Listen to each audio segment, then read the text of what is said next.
Hello, YouTube. How y'all doing out there? This is Rob from Rob's Nerdy Knives. Good evening to everybody.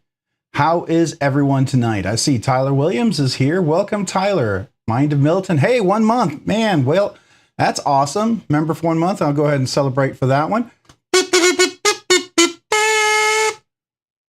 That was a little struggle. Mind of Milton, congratulations. All right, man. Appreciate your 1 whole month. That's awesome. That's awesome. Who else? Colby Venable. Welcome. Good evening. Appreciate you being here this evening, Colby. So how is everyone doing? Homer Feltus, welcome. Good evening. How is everybody this fine evening? This fine Monday. Beautiful Monday. Hopefully you can hear me and the audio is good and my lips are in sync with the sound. I noticed last week that my lips and the sound wasn't quite in sync. Just Nate, welcome. Appreciate you being here. Channel member Tyler Williams, Mind of Milton, Homer Feltus, Just Nate. Appreciate you guys. Thank you so much for being members. Means a lot, really does. Allows a channel to do a whole lot of things that I otherwise wouldn't be able to do, so thank you.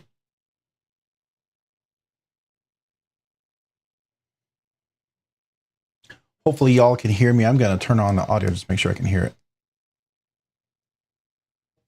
Yep, okay, the audio is coming through. Good.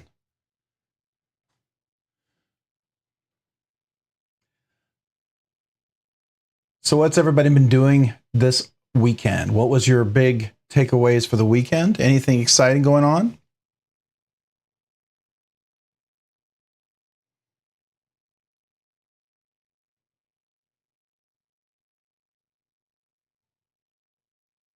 Milton, yeah.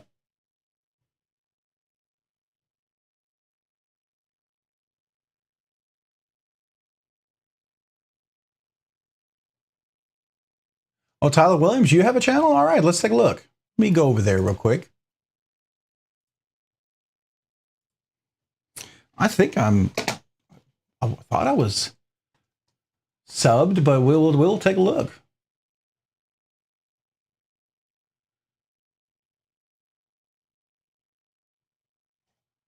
Well, there's a Tyler Williams with 1.3 million subscribers. Is that you by any chance, Tyler?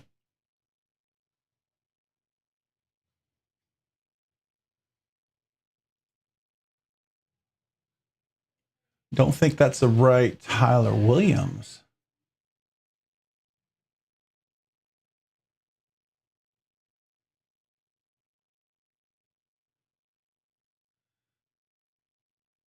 All right, so what's the big thing going on this Monday for everybody? What's everybody been carrying? I know today for me it was what was it I was carrying today?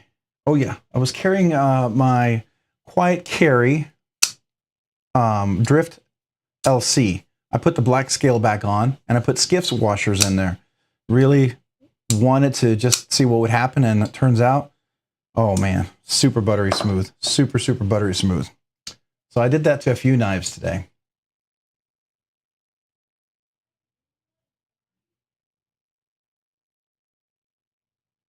So Tyler Williams, what is your channel? I'm trying to find it. I did a search for Tyler Williams, and what it shows me is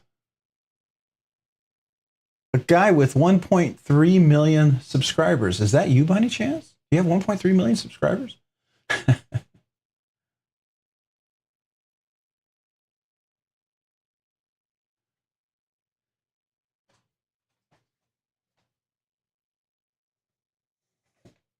Okay, great.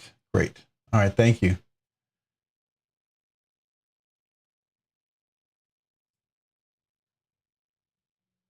Okay. Oh, yeah, I'm subscribed. Am I? Yeah. Let's go. Let's take a look. So if you guys haven't had a chance, go check out Tyler Williams' website. Thank you, Mind of Milton, for putting the link in there. Appreciate that. And it does look like what I'm getting for chat over here is not matching with what's actually going on in chat. So I need to keep an eye on that. Make sure I use my iPad for the chat part, which is kind of a bummer, but that's what we have to do.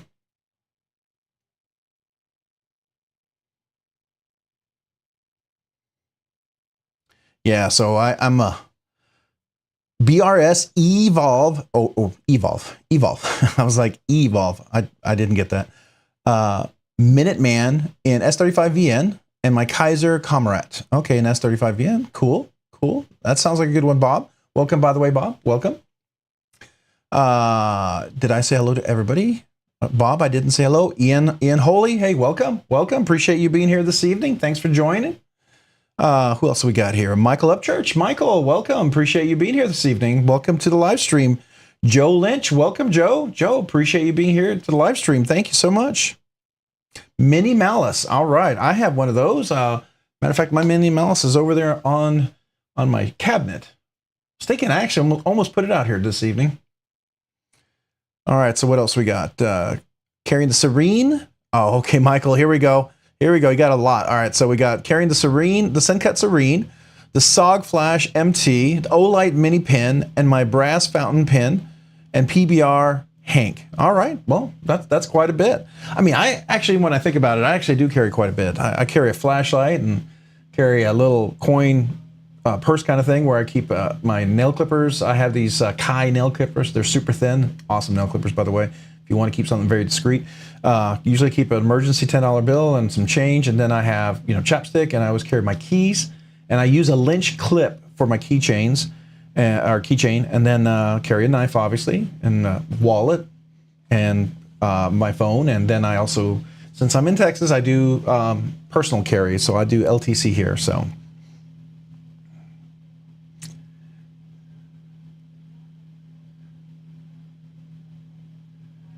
Seems like everybody chats between crashing lately. Uh-oh.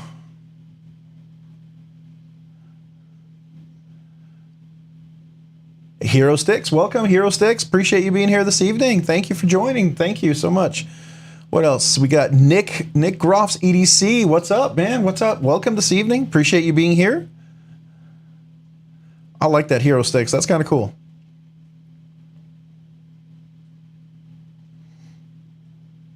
Yeah, so today I actually swapped out washers on, well, I tried to do 4 knives. I did 3. I didn't have the washers for one of the knives, and I don't know if Skiff makes them, so I may not be able to swap those out, but I cleaned it out really well, and that helped.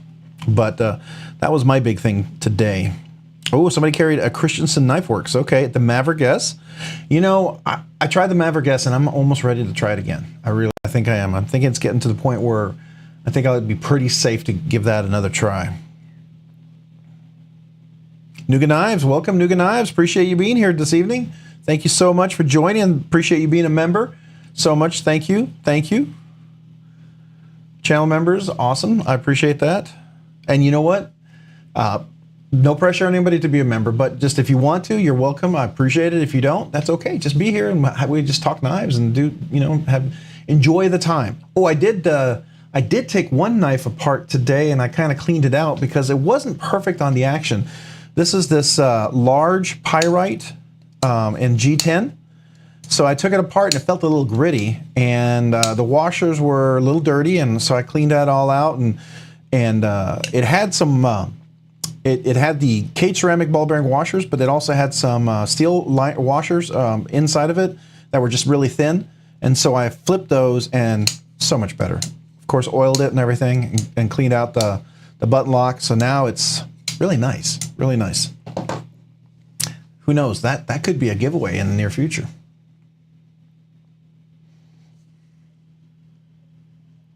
James Dean, welcome. Appreciate you being here this evening, James Dean. Thank you for joining. Appreciate you. Bob Dikama, welcome. Appreciate you, Bob, being here. Welcome. Hopefully you have a good Monday evening. Ooh, you lost your Hogue Deca with OG scales. Oh, you found it 2 days later. Okay. Was it the titanium or the aluminum milled scales too? Or did you get one of the fancy carbon fibers or micarta or something like that? Man, that's tough. I could only imagine. Ian Holy, I could try to carry 6 folders in my jeans comfortably. Oh, you could carry 6 folders in your jeans comfortably. Okay, all right. Aluminum milled, Bob. Oh man, I bet that was like you were a little, I've felt that before. It's a semi-panic feeling, you know? It's like, no. And then when you find it, it's kind of like almost a celebration. You almost get to enjoy the knife all over again, right? It's that joy of almost like, I've got the knife back, and then you just appreciate it just a little bit more.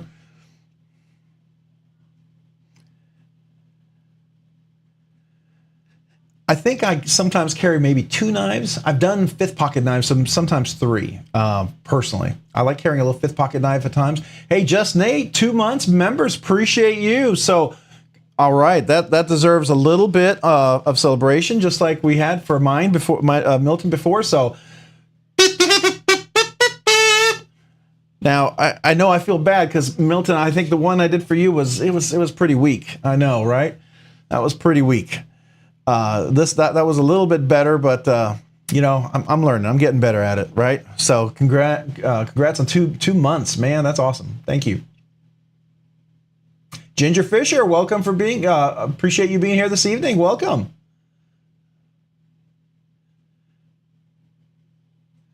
Yeah, I keep looking at 2 different chat streams, and one is really slow, and this one's more up to date. So I got to keep an eye on this one over here. Yeah, so this was an interesting week, right? There was a lot of stuff going on, I think, this week. It was kind of interesting. I don't know about you guys. What was the big...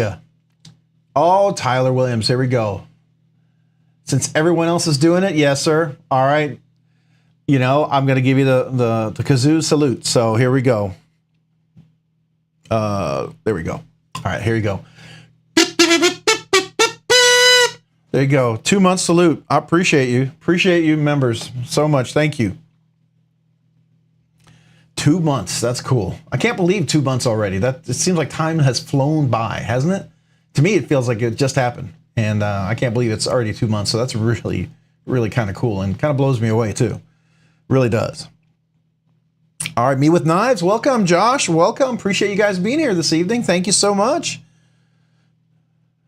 Hopefully you guys are having a good evening. Did I say hello to Ian Holy? I think I did. I did. Yeah, I did say hello, but I'll say hello again. So nice. I'll say it twice. Hello, hello. Oh, Fit a bit. Welcome. Good evening. Appreciate you being here. Or good morning. Good morning. So where are you saying hello from? Are you working a 2nd or 3rd shift and just waking up, or are you saying hello from, you know, the Bermudas or Hawaii or something, or what? It always throws me off Mind of Milton when everybody says, "Hey, Mom." I keep thinking that, you know, it just throws me back to Tri-State EDC. Mom, Dad, sorry.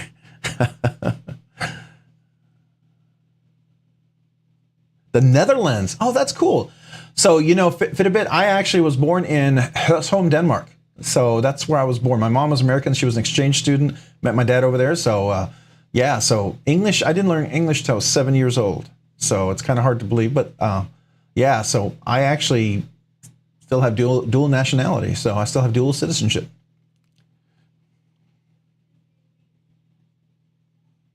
Oh, an 80/20.5 the other day. Can't wait. All right, so Vaping Grandpa, welcome. Appreciate you being here this evening. Thanks so much, Tim School of Fish. Hello, welcome.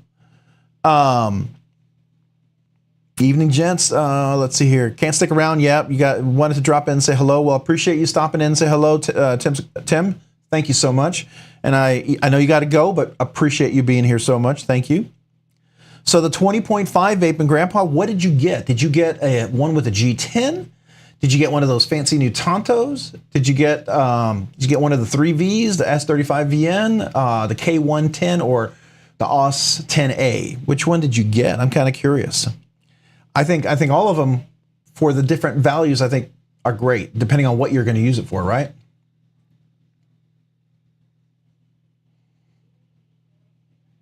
Yeah, I like my 80/20.5. Matter of fact, I have it right over here.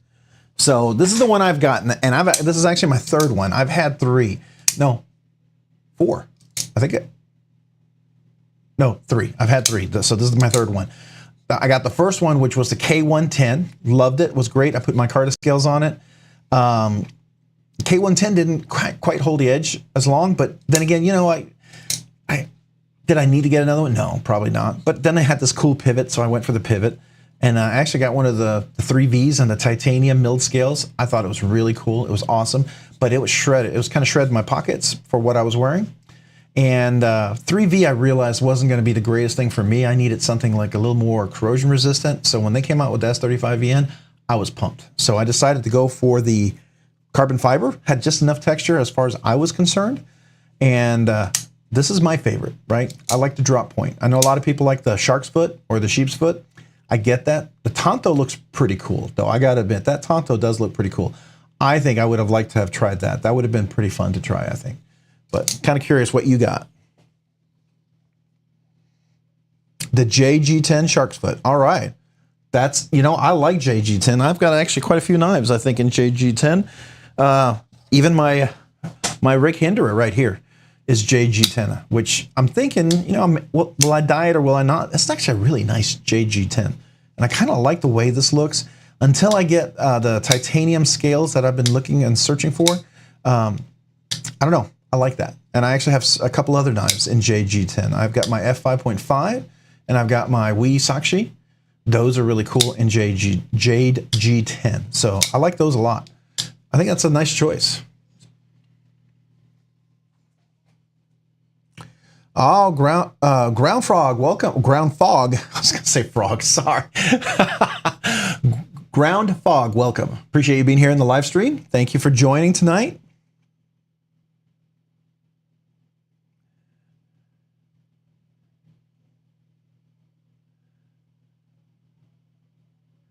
Do I have a update on the MSI?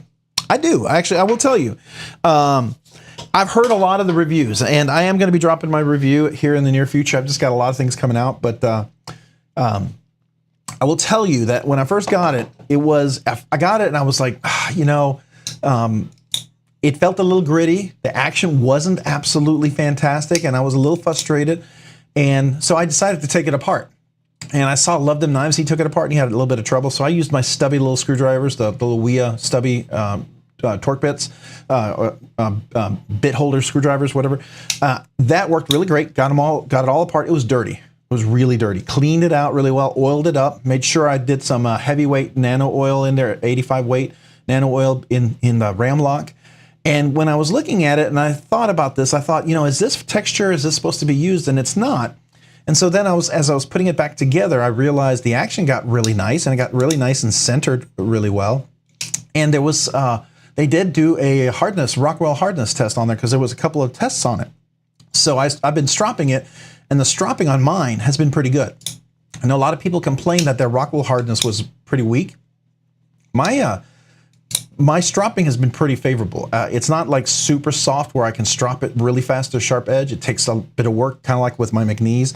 Man, when I strop this thing, I'm committing. And it's a long bit of work because MagnaCut at 63 HRC, it's a lot of work, right? Just like S110V with from Spyderco, that's a lot of work, right? So I did, and I stropped it and retained the edge really well. And then I discovered what was really cool. This lock, it reminded me, and I don't know if you can see this. Let me get it up to the camera. Maybe we can zoom in here a little bit. Let's do that. All right, so I don't know if you can see. Trying to make sure I'm in the right place. There we go. So you see this lock right here? This looks a lot like on the automatic, right? The Microtech automatics. And I thought to myself, why would they have two like automatic looking kind of locks on each side? And I thought, you know, the way the physics works on this lock, I bet, yeah, it works perfectly fine one-handed. So holding this knife one-handed made this really nice, and it works both ways, right? So, and then the flipping is really great both ways. And if you know where to put your thumb right here, for me, let me make sure I'm over here, my thumb right here, it deploys really well. Now, for reverse flicking, you can get your thumb in there and do the flick and all that stuff, but this works really nicely.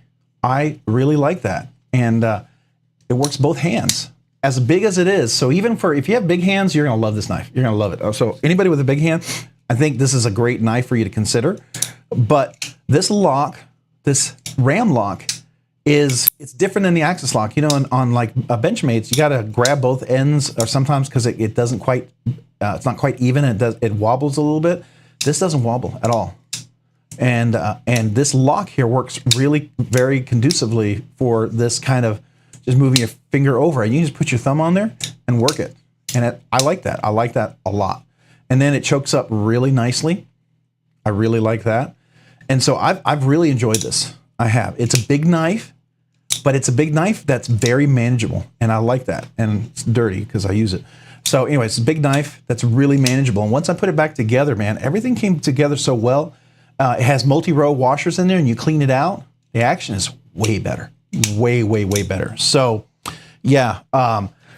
So I think the action is just way, way better with cleaning it out, putting it back together. You know, at first I got it. It was a little off to the left. I don't know if you can see this, but let's make sure I get over here. Okay, so it's a little off to the left, and now it is, as far as I can tell, yeah, it's dead center. I want to make sure I don't skew the angle camera to what you see, but it is dead center. Once I put it back together, tightened everything up, oiled it up, didn't have to like do a whole lot to do that, and it worked really great. And I'm actually really enjoying this. The action's really nice, and it does, when it drops, it locks in really well. Kind of, you know, things with axis locks, a lot of times they'll bounce, you know, so like if I hold it down, it will bounce, you know, you can see that, right? But if I release it and let it lock in, it locks in pretty good, and it's in there pretty good, right? I like that. It's not wobbly, and so to me, that's nice. So my update on it is I'm liking it. I'm really liking it. I saw a lot of negative reviews. I had actually changed my mind whether I was even going to get it, and I had actually kind of thrown it up. And then I didn't realize the first ones that were being released were the FRN. They were the injected molded plastic, and I'm glad I waited for the G10 because this G10 is really nice. And I'm glad I also waited a little bit because I don't know if maybe they got their ooh, you can see this knife is really dirty. I've used this quite a bit. Okay, but when I don't know if they've gotten their you know, their heat treat down or something. It's really good for me. And so a lot of times the way I kind of test some of my heat treat is I'll get a leather strop out, and how hard it is for me to strop that edge tells me, you know, a lot of times the hardness of the steel. It's not a definitive test, right? You'd really need a HRC test, you know, to really determine that. But to me, it tells me, you know, the harder the steel, the more challenging it is to strop. But when you work it for a while and you finally get it stropped nicely, that edge is really nice. And I will tell you, this edge on this thing is super sharp. I mean, you can see with my hands right here, I've shaved quite a bit, so you can see that right there. You see, it just comes right off. So super sharp. I'm liking it. I'm liking it a lot. And I was thinking about, I was gonna probably dye this black, but I'm thinking I'm liking orange because I've always liked orange. My very first big Benchmade was an orange, and so this kind of reminds me of that. And I don't know, it's starting to grow on me. The other thing I'm thinking is, as more of these come out, I'm guessing somebody's going to start having custom scales, right? Somebody's going to start doing them. And I figure this would be a great knife for a custom scale. I mean, if someone does titanium or carbon fiber, man, I put those on in a heartbeat. So that's my thoughts on it. It's not the full review, but that is my absolute thoughts on it. So I don't know if that helps y'all. Probably more than you wanted to know. I don't know. You tell me. All right, so let's see here. I'm catching up here. All right. Rocky Graham, welcome. Appreciate you being here. Well, welcome, Rocky Graham, member. Thank you, sir. Appreciate you being here for the live stream this evening.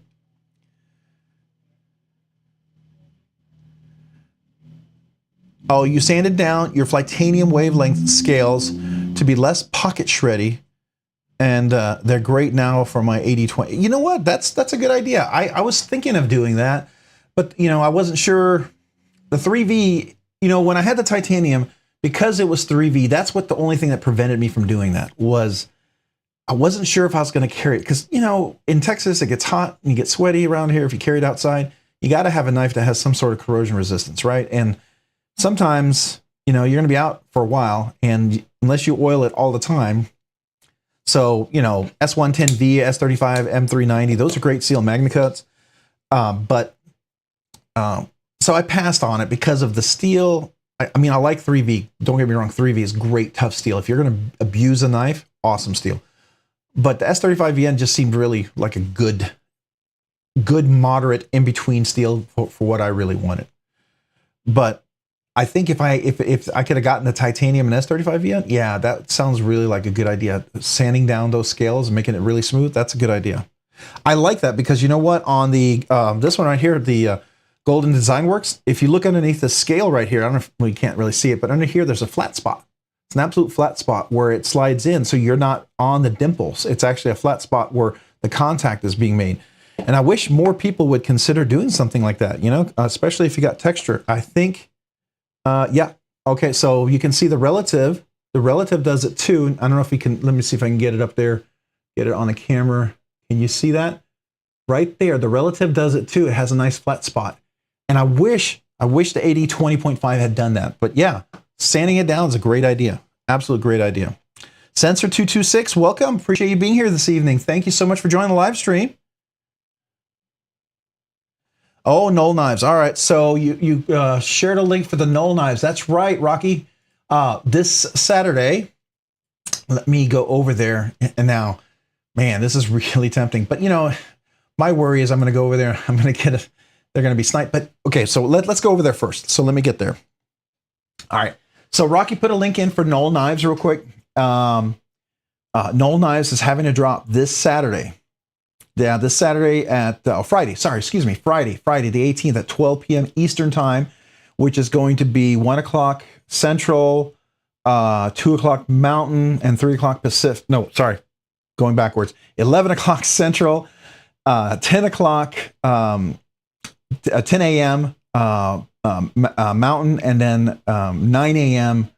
Pacific time. And so they're doing a drop, and they're having all these knives. Now, I did see on the Instagram feed, this is the most number of knives he's going to have for this drop. So there's a good chance if you get there early, you can get one of these. Okay, just so you know, in case anybody's been curious, I personally am. I'm going to give it a try. There's one that I want, only one. I really don't care for any of the other ones. There's only one that I'd like. And if I can get it, I'll get it. But I have a feeling it's probably going to sell it the fastest. But I'm going to try. We'll see. This one right here. This carbon fiber one. This is the one that really appeals to me the most. So I don't know about you, Rocky. Which one are you looking at? I mean, I guess if I could get one of these like Sub-Zero scales, or get one of these Sub-Zeros, or get the scales, and you could put them on, that would be just as cool.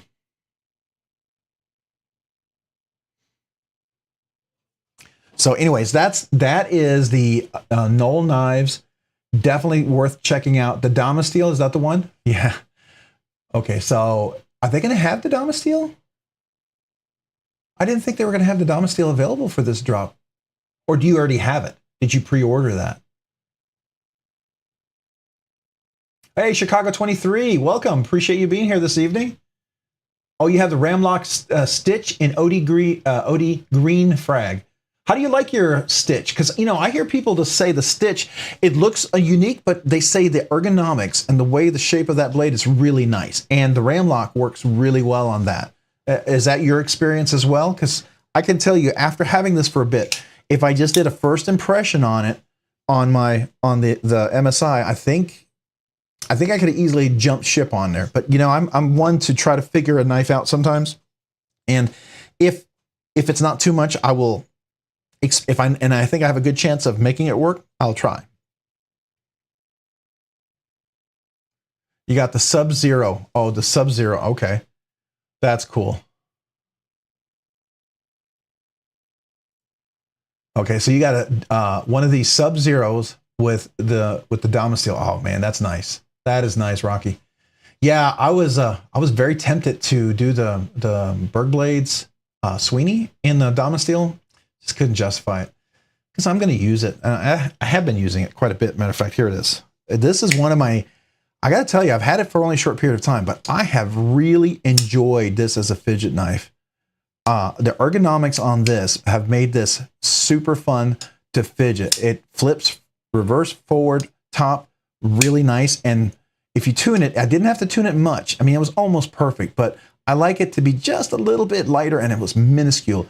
I can easily reach over the top, and that's a pretty big deal for me with like right here. I've got I have little fingers. I mean, I've got short fingers. I've got large hands, but my fingers are medium because they're short. So they're shorter fingers, but they're large width-wise.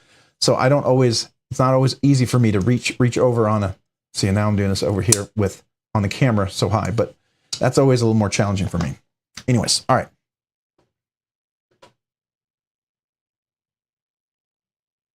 I did, James Dean. I had the orange. Matter of fact, do I still have the box? No, I put the box away. I did. I actually went through, I put Skiff washers in this thing today. Matter of fact, I've got a couple of videos coming out as being part of, and if y'all didn't know, I am now officially a Skiff partner with Skiff washers. So I'll show you real quick. Let's go over here. Skiff made blades. They have cage bearings. I'm a Skiff partner. And what that means is, all it means is that I give you a code, you get 10% off whenever you go shopping there. I mean, you know, you could have used Lefty's code because Lefty EDC has a code, but I now have a code. If you want to use that code, I don't care. Use Lefty's, use mine, but I just want to share it with you. So if you use RNK10, you get 10% off whenever you buy washers over here. And that includes this little tool right here, this Fitbit, this finger bit, which is awesome, especially when you have one like this. I don't know if you can see this. This has no captive pivot, so you need 2 screwdrivers. So it's really nice to hold that other bit in your finger like that when you're having to screw the other side. So that is really cool. And matter of fact, I'm going to open a box because I got a package I got from Skiff Washers that probably is going to be part of a giveaway. He gave me some samples, and we'll have that as part of a giveaway probably next week. But let's open it tonight to see what we got. We can do that here in just a second, but I would like to do that. See if you guys would be interested. Let's see here. Did I ask? Okay, so I answered your question. Yeah, I had the orange G10. I went for the black, but that's because I put the Skiff washers in there. Which, just to finish up that thought, did I have to put Skiff washers in this? No. Was it great without it? Yeah. Did Skiff washers make it a little bit better? Oh yeah. And is it something most people notice? Probably not, but I loved the buttery feel. It was just so much smoother, and it's subtle. It's very subtle. But if you really get used to liking that really smooth action, a Skiff washer in here, it feels like you're putting a little bit of, and I jokingly say this in one of my videos. I feel like it's like you get the Skiff magic wand, like you get to tap it, you know, because I don't know if you know, Skiff made blades. He actually is a custom knife maker. He and his dad, they both, his dad makes the Precision Works, and his knives are very expensive, but they're very nice, really nice. And that's where he started off. And then he started making these washers for production, and that has taken off. iMambas, they use Skiff washers now. I'm sure there's other manufacturers who use them, but it feels like you get the Skiff custom, like magic wand touching your knife. I don't know. Feels like it gives you a little mid-tech kind of grace on it. And it's just nice. I like it. So for me, I really enjoyed that. So that's why it's got black scales, but it has Skiff washers, and it did make a difference. I really did enjoy that. You know, it wasn't a life or death thing, but it was just really nice. So there you go. All right, so let's see here. Did I miss somebody that I didn't say hello to? Who else joined? Chicago, I think I said hello to you, Chicago 23, but if not, I'll say hello again. Okay, so Chicago, you are breaking in something. What are we talking about? I'm way behind, but that's all right. That's all right. Scorpion version. James Dean, the Scorpion version. Oh, are you talking about the Knoll knives? Because I think that's isn't there a Scorpion version? Let me see. No, maybe I'm thinking of something else. Okay, sorry. I'm obviously thinking of something else.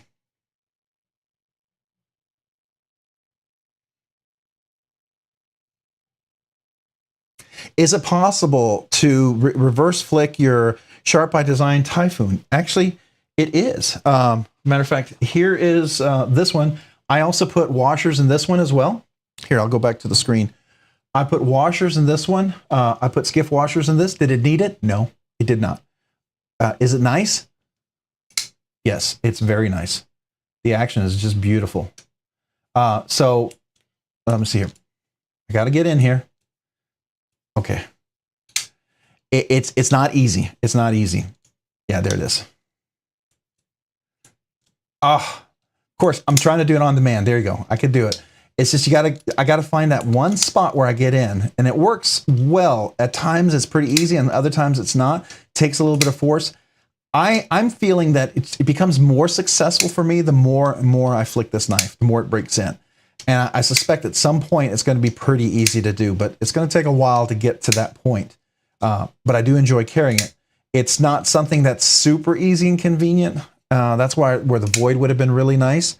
But it has such a nice flipping action to me that I'm kind of okay with that, right? Even though it feels like it's a fuller that you really would like to be able to.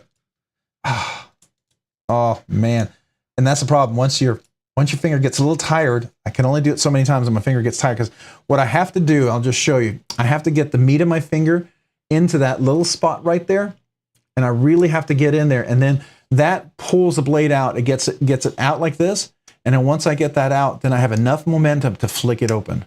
But and of course, I just put the Skiff washers and I put Loctite in there. And so I think I made it just a little bit tighter than it was before. So I have a feeling it's going to have to break in just a little bit, because I didn't want there to be any blade rock on there. I want it to be nice and tight. So, but yeah, I've been able to do it, and it was getting better and better with the other washers. I put Skiffs in, made it a little tighter. So I'm probably going to have to kind of work at that again. But it is possible. It's not super easy. Don't get me wrong. It's not super easy, but it's possible. And I think it's going to be more possible because it seems to be getting easier the more it breaks in.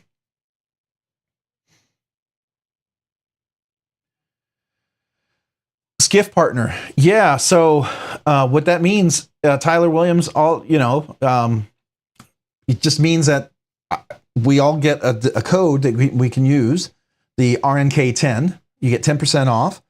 And sometimes he'll send stuff like for the giveaway. So since we're talking about that, would you like me to open this? This came from Skiff Workshop, and this is supposed to be for part of being the partnership and part of the giveaway. And I think it'd be kind of cool. I mean, I'm a small channel, right? So I'm not expecting the world here, but I'm expecting something. I think it'll be kind of cool, right? So let's take a look. Okay, there's a little piece of paper, so let me get that out of the way. Let's see what it says. All right, so here we go. So part of the giveaway is going to be this. This is the finger bit. So I have one. If you give me 1 second, I'm going to go grab mine that's over here, because I don't want to open that so you guys feel like it's brand new. It's not open out of the box. I'll show you what mine looks like, because I actually bought one, and I think they're great. I think they're really awesome. So that's this right here, the finger bit. Now, it's actually got a magnet in it.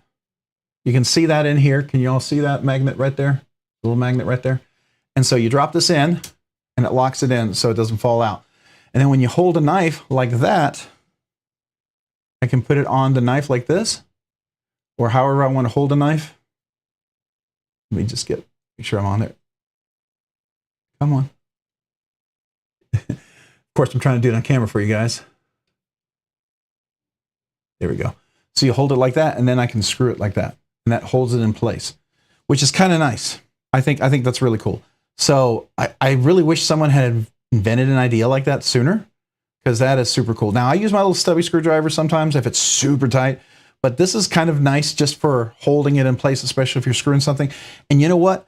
Even on my hinderer, let me grab my hinderer. Oh, here it is. Even on my hinderer. So I went out and you know how you can get the custom tool on the hinderer? I have everything I need right here. I went and got a standard. This is a SLO, a single slot, I guess, a 10-12.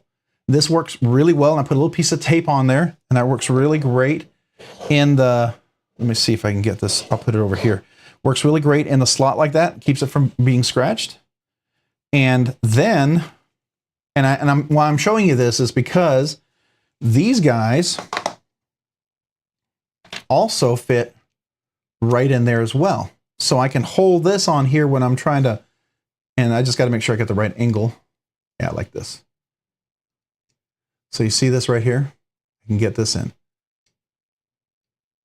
Now you can get the custom tool, but this is basically a drill bit that does exactly the same thing. And this is called a, it's a 14, Oh, I knew the name of this thing, but I have it in my Hinderer tool, in my Hinderer video. I actually tell you all the parts here. And then of course, you know, you get a Phillips. This right here is a PH1 Phillips 1. And that's what you need for the little screws in the back here. And then these right here are hex screws. This is a 5/64, which works on all these guys.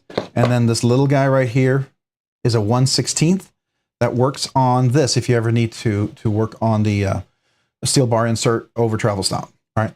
But all of those guys work on this little tool. And so especially, you know how hinderers are, you got to hold that part and you got to turn it. So easy, makes it so much nicer. So this is a great tool.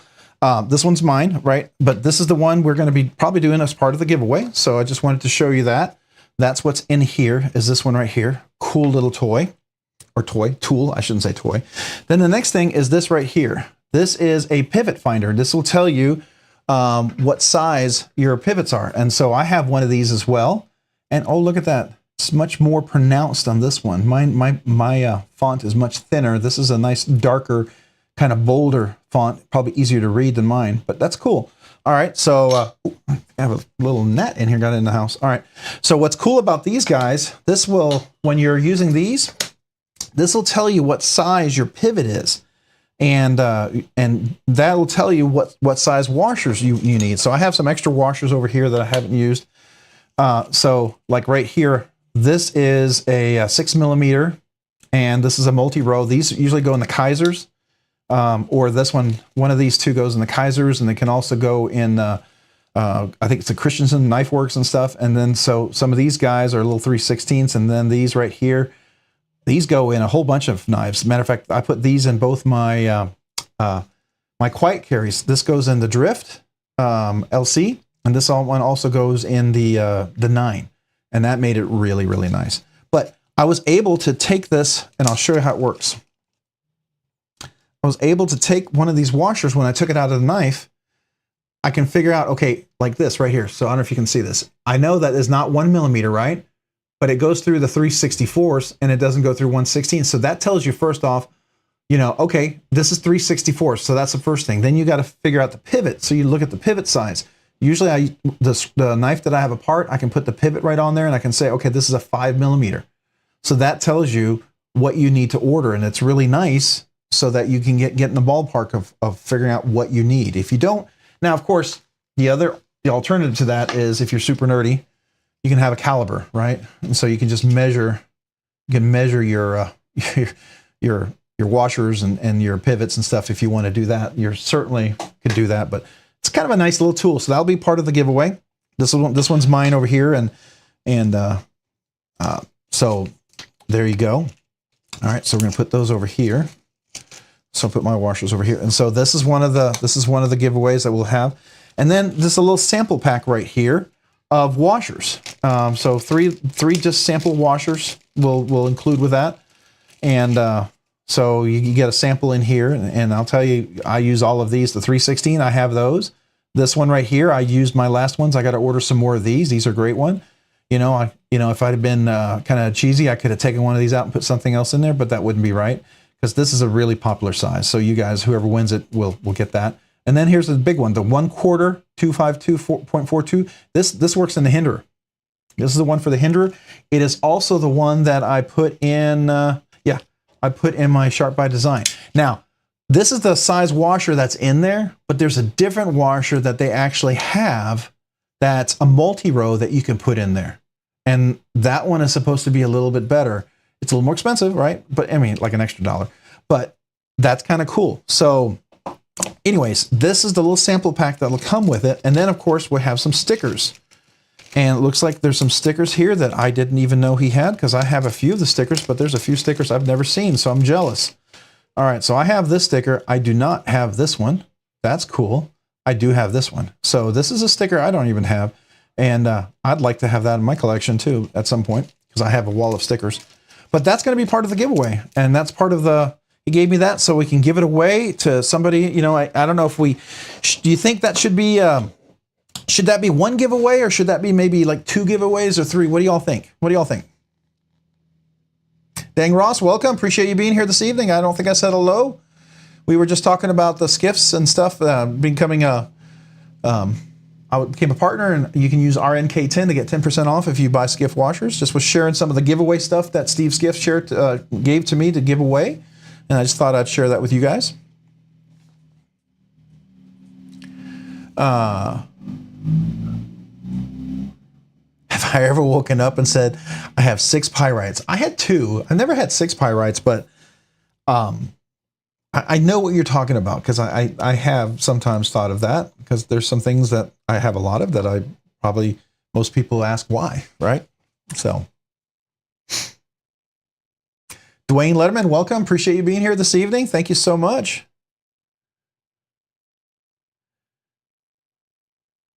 Tactical Terry 79, welcome. Appreciate you being on the live stream. Thank you so much for joining.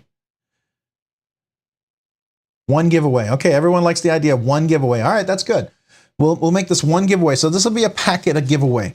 We'll either do it as we lead up to the 3K, because we're more than a third there. We're getting close to being a halfway there, or it'll be part of the 3K giveaway. I don't know. I think it's gonna take a little while to get to 3K. So unless things change pretty quick, this will probably be a future giveaway. So there's that. I think this is a nice little kit. So if you're interested, this is really cool. These are some nice tools. So if y'all have any questions about skiffs and washers and the tools, we can go back over real quick to the website, and I'll show you what it includes. Okay, so these are the washers. He also has these finger bits in plastic. They're a little cheaper, right? You get a 2-pack. So that's a little cheaper than the aluminum. And he has the different types of cards. These are the multi-row bearings I was telling you about. So it includes all these, and then more, and you can order stickers too, right? You can get a sticker pack when you order some. And there's stainless steel if you want to use stainless steel. So you can definitely get different versions. And then let's see here.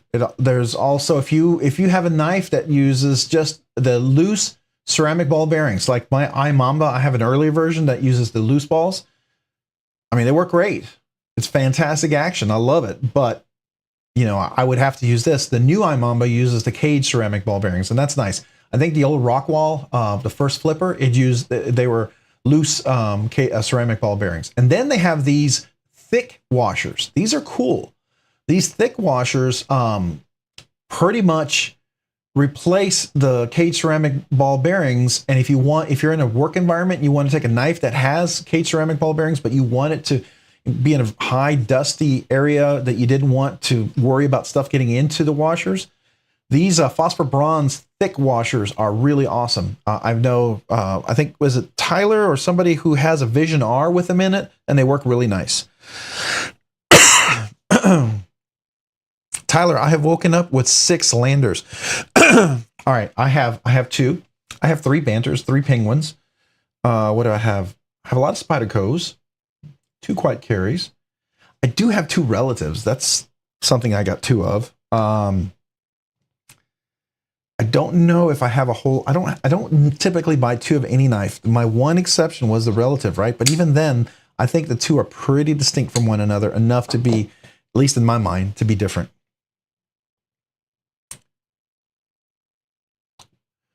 All right, so if anybody objects, or if you feel like we should do something else, let me know. Cheeto Bandito, welcome. Appreciate you being here.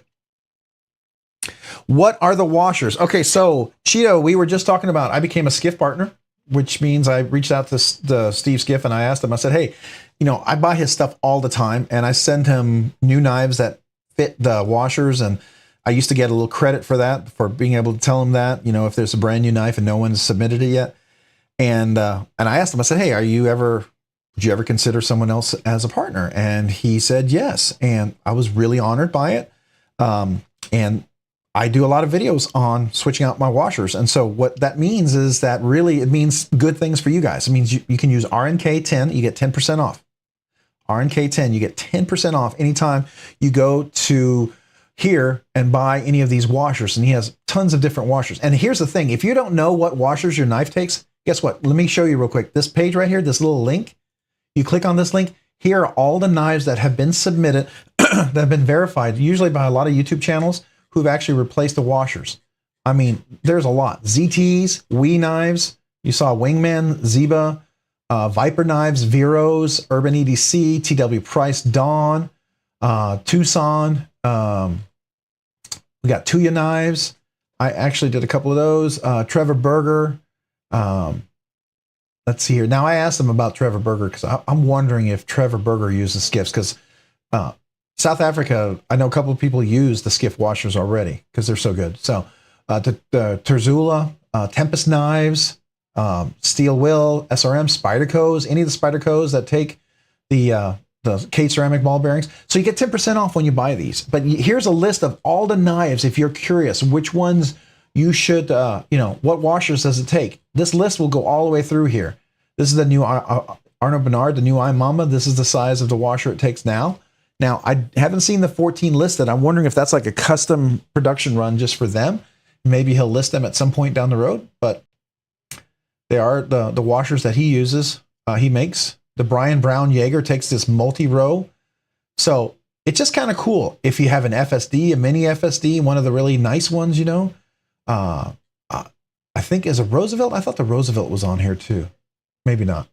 But here's the nice thing. A lot of these guys already use good washers, but I don't know. Sometimes they're just a little, like the Arcane. I can tell you when I put my on the Praetheon, it made that knife ridiculous. It was great. American Blade Works, I've heard really fantastic.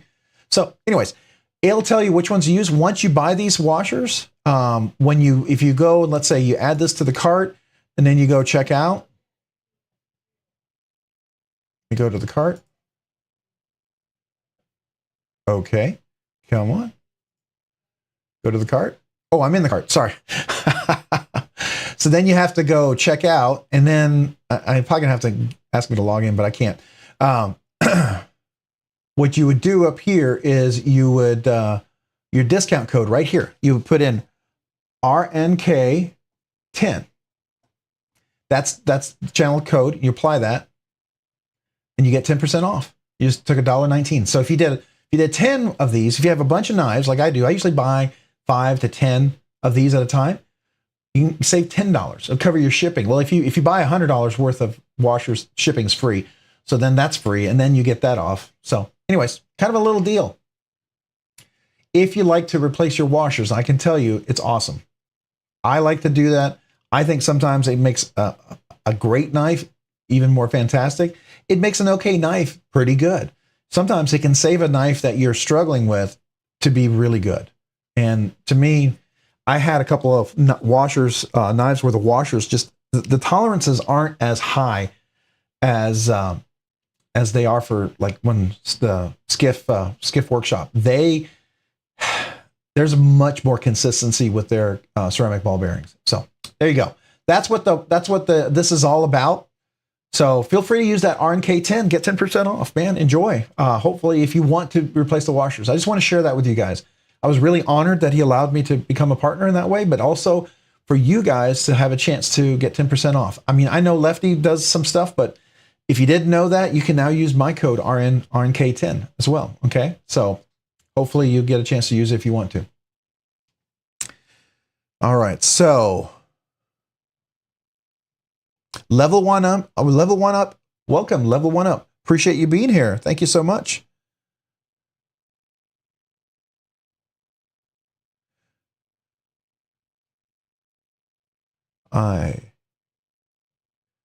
All right, yo, what's up? Yeah, appreciate you being here. Yeah. Oh, and a bunch of the Tucsons, by the way, Chicago 23. We'll go back. I don't know if you saw that. I know a lot of you guys love the Tucsons, but man, and the Tucsons usually take some of the larger washers, but there is a ton on here. And I think you were saying, is it you had the TS506? Is that on here? Did they use the numbers? Yeah, come on, be on here.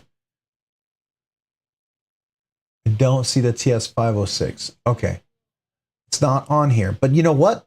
If it has washers, and you are willing, if it's similar to maybe another Tucson, there's a good chance if you find what washers fit, you can let Steve know as well. He would always appreciate that, and you can submit that. That's kind of cool.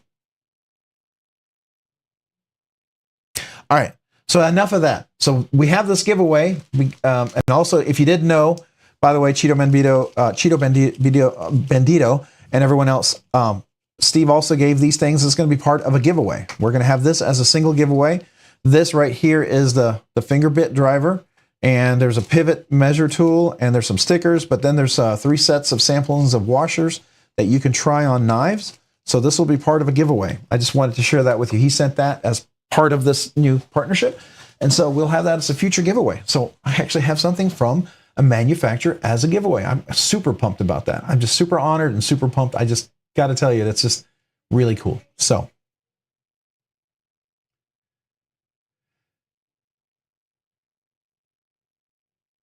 six Spyderco's me with knives. Okay, now that I can relate to. I think I have 1, 2, 3. Well, okay.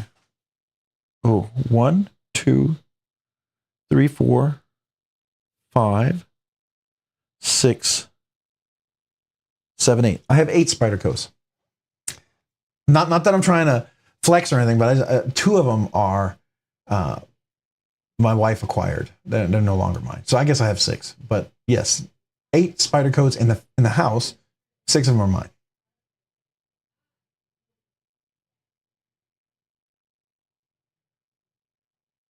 Do I have blacklisted words? I don't know. I know it has a filter on there for things that YouTube says are inappropriate. I think there's a setting for that.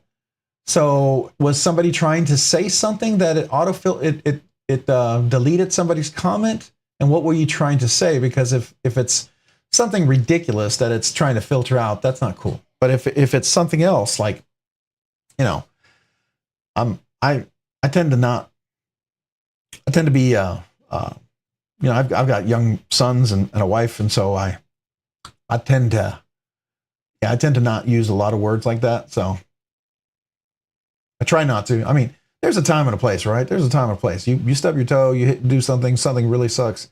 I get it. Yeah, poop isn't blacklisted, but I'm sure the alternative words for poop are probably. Just like for instance, I'm never gonna, if we ever talk about some things, I'm always gonna call them like pew-pews. Never call them the other things, because that's one of those things that can demonetize the channel immediately, and I don't want to do that, right? So I don't want to go down that route. Oh, clip, yep. Clash.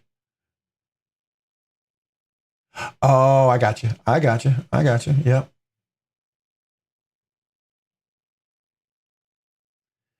Yeah, those are some of the words. Yeah, I think the filter. I don't really know what the setting is, but I would have to go look at it. So.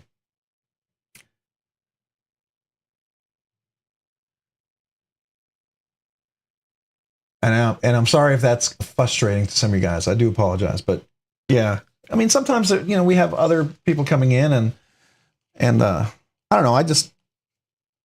I'm not going out of my way to do that, but I do know. Okay, so here's the reality. I have heard, and I watch a lot of YouTubes on when you have live streams and you monetize. If you do a lot of cussing and stuff like that in your live stream, and especially if you do it early, it gets demonetized almost immediately, right? And I like the idea of monetizing it just for the fact that it allows me to do more knives, more content, more things, more giveaways. And so for me, it's not a big deal for me to kind of watch that if it means more stuff for you guys, means more stuff for the channel, and if it means more giveaways. So to me, I look at it as a benefit. I feel like it's something I do ultimately that is a benefit to all you guys. So hopefully you understand that's my intent. All right. It's not because I'm some, you know, spoil sport or whatever. I want to try to maximize this so you guys can get the best benefit, and we can all enjoy this hobby that we all love. So hopefully you can dig that and understand that, and that's cool with everybody.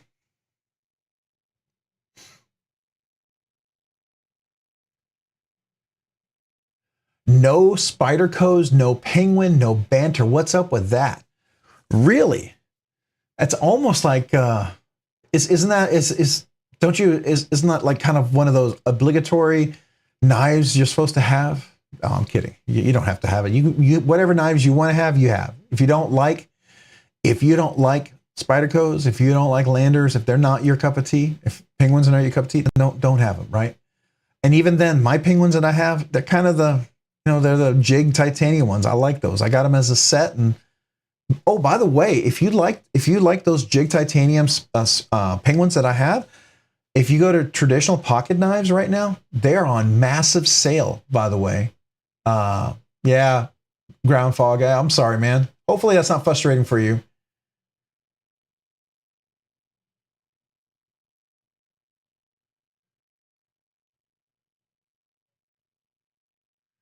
So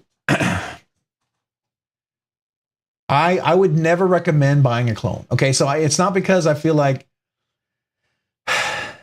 here's my thing.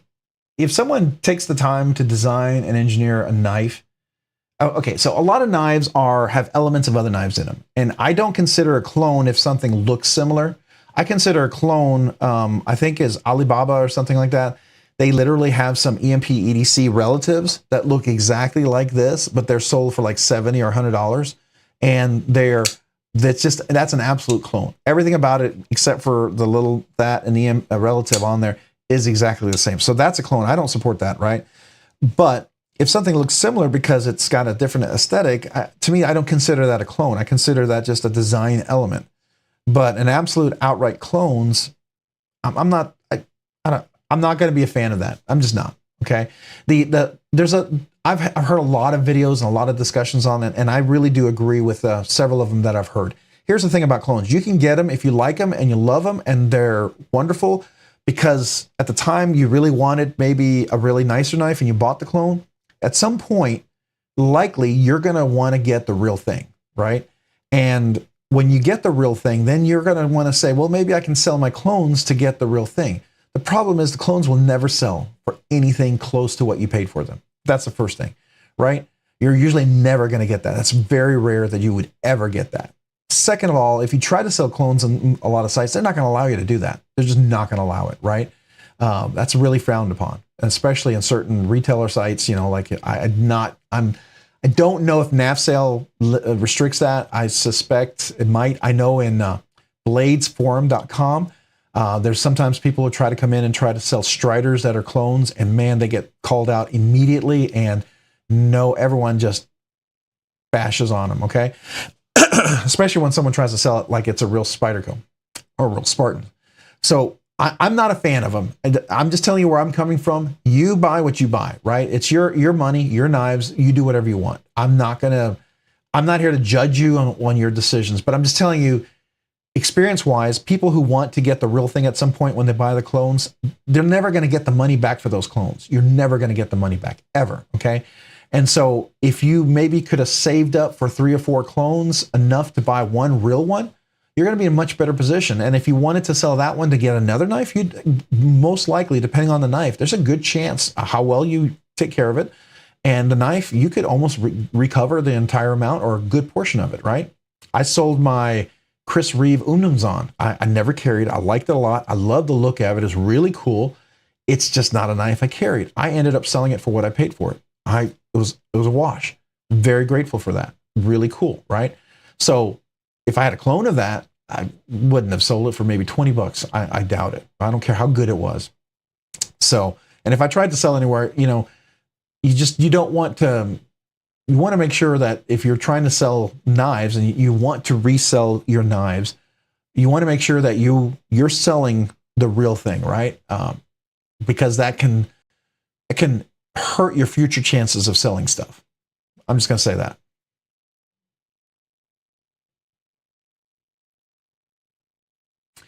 So, again, Nuga Knives, here's the thing. And with everybody else, you do what you want with your money, okay? I'm not gonna tell you not to do it, okay? I'm just telling you my perspective on this, right? If you feel like you're wanting to do that, everyone is welcome to do that. I'm not here to throw stones or judge or anything like that, right? I'm just saying that if you buy that and at some point you want to sell it, you want to recoup the money, you're just not going to recoup the money. Just realize if you buy it, it's money that's going to be tossed just for the sake of trying it out. The other thing is, when you buy a clone, it may not be really close to the real thing. There's levels of clones. When I went over to, I traveled for business over to Shenzhen, which is right across from Hong Kong. And I learned the levels of clone over there. I wanted to buy my son some Beats headphones. And they're like, oh, we got real Beats. And I'm like, okay. So I found out there's a place where you get the low-level Beats replicas. They're like $20. And they look very horrible. Then you get the next level of Beats clones. And they're like $50. And they look pretty decent, but they last maybe a couple of months. And then you get the high level clone. And the question is, was it a clone or did it come out of the actual manufacturing facility as a seconds or possibly, acquired or whatever, intercepted inventory? Because it looked exactly like the real thing. You almost couldn't tell. And those were like half the price of a real Beats, right? So I bought the second level ones. They lasted for him for about a year and then they just fell apart. And I knew they were clones. I thought it was funny that you could buy them but I would never, after that I realized it was money thrown away. So you could get a really good clone or you could get a really bad clone. And if you get a bad clone and you're trying to get the ergos, you're not going to get the real experience of what the knife is. And if you get a really good clone, it's going to cost you more. It's going to be a significant amount of money. Usually the better the clone, the more expensive it is. And if you get that, then you're also losing more money, and that could be half the cost of the real thing. So then you have to ask yourself, if you really like a knife, you really look at it, you feel the aesthetics might be perfect, do you want to then have to pay 1.5 times the cost of that knife to then get it? I'm just saying, I'm throwing it out there. It's just, it's up to you. So I haven't been following everyone's conversations, but I'm just sharing you my thoughts on it. And you can take it or leave it, but, I also want to support the people who make the real stuff. I don't want to give anybody who makes a clone a single of my dollars, right? I'm okay supporting like Megaron. Here's this one. This is the Blitzkrieg. This is made by Azusa Blade Works. This is a Kickstarter that they have, and Megaron actually makes this knife. This is their own design. This is not a clone, but it's an incredible value for a knife. $170 for mill titanium. Look at the texture on this. I mean, this is ridiculous. And you've got M390 blade steel, beautiful satin finish on here, nice edge, really good action on there. I mean, Megaron's knocking it out, right? But I can get pretty good stuff for $170, or you can go, pay twice as much for something else like that. Now, is there a difference between the two? Yes, there is, absolutely. Do I feel like this is worth more than that? Personally, yes, I do. Now, is it exactly twice as much? Maybe it's not. Am I willing to pay it? Yeah. So that's a matter of preference. But I'm just saying that's my perspective on it. Hopefully, I'm not here to knock anybody for your perspective. Okay, I'm just giving you my perspective and trying to get you the best bang for your buck. If you have future aspirations for other knives, that's all. So, level one, I agree. Save up your money, right? Yeah, and those fake bug outs, some of them are pretty good looking on camera. They're really close. But once you get them in the hand, it's kind of, I don't know. Okay, so has everyone held an FRN 8020? When they first came out with FRN scales, or even a Spyderco. You get one of these Spydercos with FRN scales, and then you get the G10 scales. You know the big difference in the feel between the two? Is everyone familiar with that? Is that pretty common? Is that something everybody can relate to? If you are, to me, that's the difference sometimes between a clone and a real one, right? It's that drastic to me.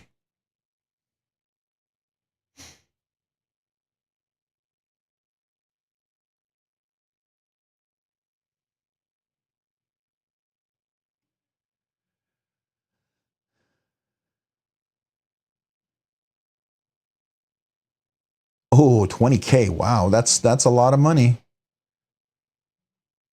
Yeah, now, okay, so it is a bummer. Okay, so people will take a classic knife that's never has a production run. I do like when designers make production runs of knives. I really appreciate that. Like the Trevor Berger Urban LC that's made by Urban EDC.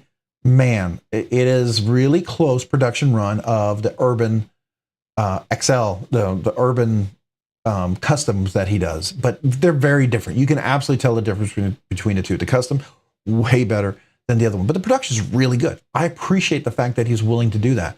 I wish people, especially when they have a really popular knife, I would love to see some more production runs of that.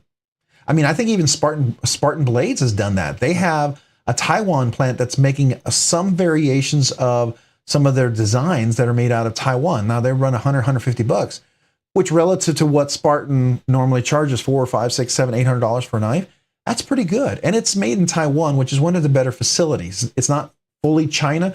Taiwan, even some of you guys are going to be like, it's all China. No, Taiwan really is very different, especially if you get into the right facilities over there. Like the Spydercos made in Taiwan are phenomenal. I think the 80-20, I know it's people still feel it's overpriced, and maybe it is for the lock. I get it, but the one made, I would rather see this made in Taiwan. The quality of this feels like it's way better than if it was made over in China at some cheaper place. So usually, and Taiwan is usually a little bit more expensive than regular China. So I haven't kept up with everything. So if I missed something, just, shout out to me again, please. Okay, so yeah, so the Kubi 322, it resembles the Arius. And see, that to me, I'm cool with that. The Kubi, some people say, well, it's a copy. No, it's not. It's, okay, I look at it this way. Imitation is the greatest form of flattery. Now, absolute replica copy, okay, that's plagiarism. But if you imitate some of the aesthetics of the Arius and you can bring it into a production knife like Kubi did, I think it's cool. I think that one is really awesome. It's one of the Tucson's or the Kubis I legitimately want to check out. That is one knife I legitimately want to check out.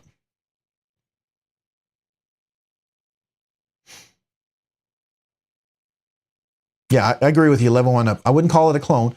It's just a very. It's a nice. It has a nice influence of the Arius, right?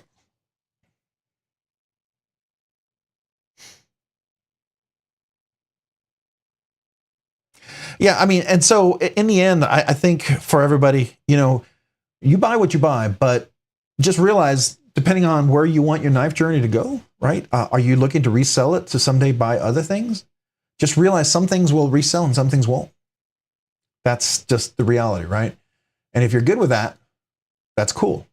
I mean, and if you're not, and you're expecting to get something back, you will be disappointed, because if you try to sell something as it's the real thing and they find out it's a clone, you will be banished from any places where people sell, and you will have a reputation that you will never be able to sell your knives, even if it's legit, even if you have a true conic Arius in a brand new in the box, and you try it, and because you used to sell some clones as real things, and you go try to sell that, no one's going to believe you. I mean, that's kind of how it works, because it's hard to, you can destroy the trust very quickly. It's hard to build up.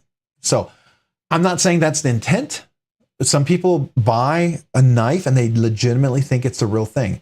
Matter of fact, Benchmade has that happen all the time. They get knives sent in to them, and if you send in a clone and you think it's a real thing and they find out it's a clone, they will not return it to you. They will, I don't know if it's Benchmade. They either will not return it to you, or they will sand off every semblance of Benchmade or logo or anything on there. It will be completely removed from the knife, and then I think you get it back. It's either they don't give it back to you or that, but that's part of their warranty agreement. You agree, if you send it in, if it's a clone, you agree that you're not going to get it back. So there you go.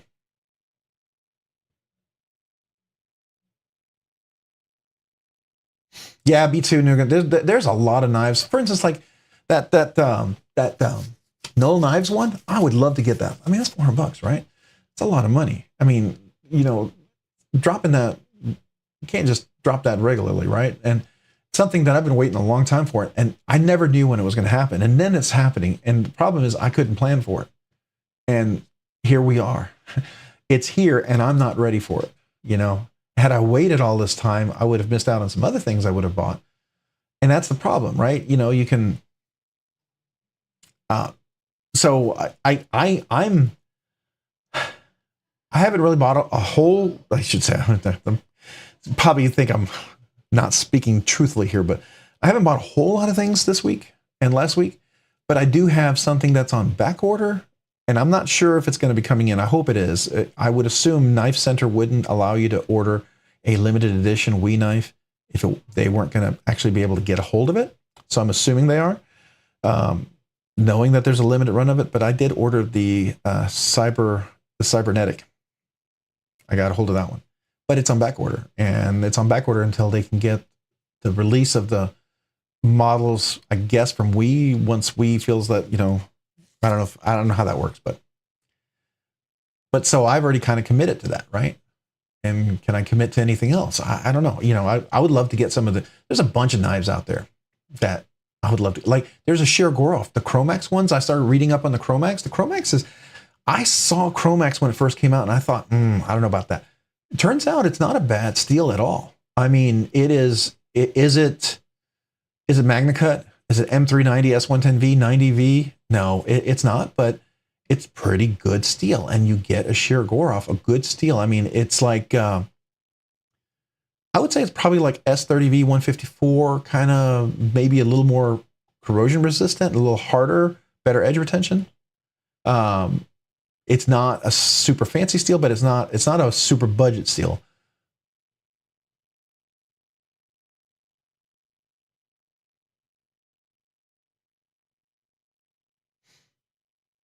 Oh man.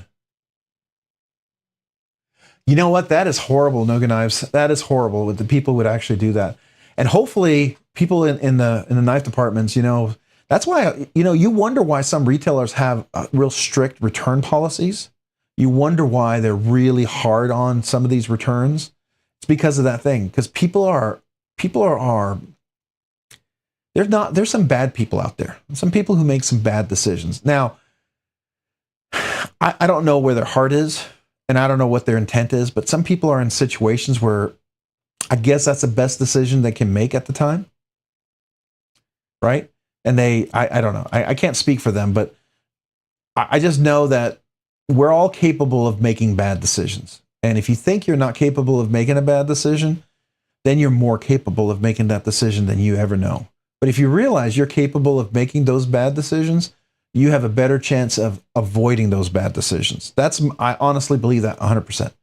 If you realize what you're capable of, you are more inclined to be aware of your limits and how you must control yourself and things you got to watch out for. You catch yourself. Then if you don't think there's anything wrong with you. I agree, though, Level One Up. I absolutely agree. There's no justification for that. To me, it is ripping people off. It's hurting people, right? And it's people who, the economy, the toughness, I get it. You like the whole, I don't know if you all saw Les Miserables, the play. I love that. I saw that in Broadway. It's one of those, it's talk about redemption, right? But this guy, he ended up stealing bread from a bishop, and he went to prison for 20 years for stealing bread. Mind you, that's pretty bad in Russia, right?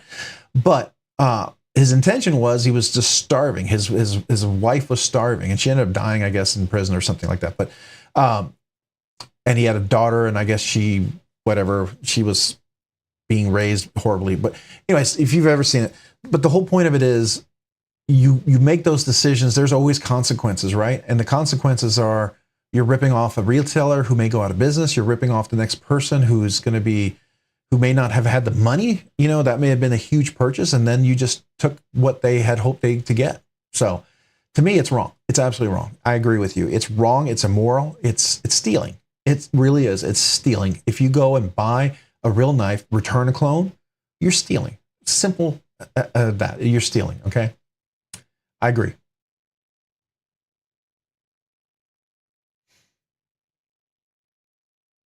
Yeah, that's what I heard, Chris Webb. By the way, welcome, Chris Webb. Appreciate you, channel member, being here. Hungry Bird, welcome. Appreciate you being here. Welcome. What's the point, EDC? Appreciate you being here. Welcome. I think I missed a few people. We've been talking deep thoughts about clones and returning. Tactical Terry 79. I don't know if I said hello. Grokchan, hey, welcome. Appreciate you being here. Appreciate you being on the live stream so much. Thank you. Let's see here. Who else did I not say hello to? Did I miss anybody? We got deep. You had to have your boots on for this conversation tonight. You might want to get the waders on, like you're going to go fly fishing or something, right?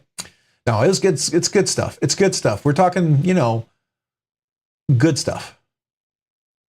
What's the point? EDC. Yo, what's up, guys? Yeah, what's up, man? Welcome. Appreciate being on the live stream this evening.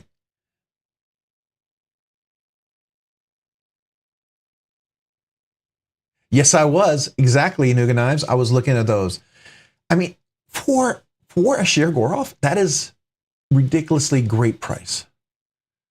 But it's a big price. And it's I've already made that decision. I've got to pay off a couple of those already, right? I can't keep doing that. Some people can, and that's awesome. And I envy those people. Not envy like an evil way, but I admire them and I appreciate them. Hey, ADOC, welcome to Nerdy Knives Enthusiasts. Welcome. I appreciate you joining as a member. So to you, I'm going to do a salute this evening. So let me do that real quick and zoom in just for you. So ADOC,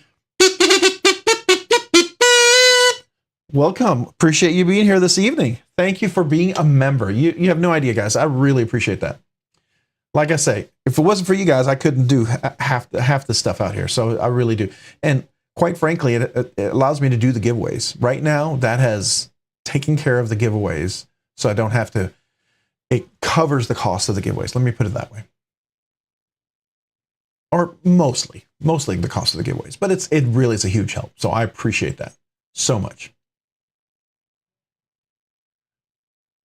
Crime creates poverty, not the other way around. You're absolutely right, and that's the funny thing is, people think it's like you're tricking the system, but what happens is, it's like the I think there was a teacher or something. I don't know if it's a true story. I think it's a true story. Somebody told me it might not be a true story, but then somebody else told me it was. But there was a college professor who had a student who came in, and they were, or it was I don't know if it's elementary or high school, but they were complaining about the grades, and they were talking about, well, socialism is better and all this other stuff. And so I'm not trying to step on anybody's toes politically here. I'm just trying to talk about school and academics here. And one of the students came in, and they were like, I guess they were like, all these people got good grades, and I'm having to work harder. So the teacher said, okay, so I'm going to do a little experiment. All right, so everyone who has an A, we're going to take all the grades together. We're going to average them out. So they took all the grades on the test and they averaged it out, and everyone got a B. So the people who had A pluses got a B. People who got A's got a B. People who got a B plus got a B. People who got B's got a B. People who got C's got a B, and people who got D's got a B, and people who got F's got a B. So the next test they did it again. So all the A people felt like all my extra work is not worth it, so I'm going to just do enough to get a B. And so now the average grade was a C. So all the people who got B pluses and B's were now C students, and all the people who were B's didn't do any much extra, so they got their C's. And then the people who got C's started getting D's, and the people who had F's started getting even lower F's. So the next test came around, and then finally, the average grade was like a 60 or 50 or something like that, because everyone quit trying, because no one's effort was rewarded. And so I think in the end, stealing is a lot like that. When you do that all the time, people just give up, because you feel like no matter what I do, it's just taken away from me, right? And you don't want that feeling of being robbed. And I think that's personally the reason why, I'm against that type of politics in a general sense. I do think there's really important places for social welfare programs. I think you need to help those who are disenfranchised. Absolutely. There's people in situations that need help, right? And that's part of society choosing to help those who need the help, right? But you always want to help them to be better and to be self-sustaining. So I think when you do that with knives, that ruins the knife community too. It takes away all this great stuff that comes out. I think people get disappointed. People who may have been knife enthusiasts might go and buy that knife that got returned with a fake knife, and they go, this is supposed to be a great knife. It's a piece of garbage. I don't want this, and then they give up on knives, and they think, that's all junk, not realizing that they got taken for a ride and they didn't really get to try, something like a Para 3 with this beautiful RG custom scales, which make this knife like completely different and feel like a fantastic custom knife, and you don't get that feeling until you actually, have it in hand, and you miss out on that. So I don't know. Again, Rob's ramblings here, huh?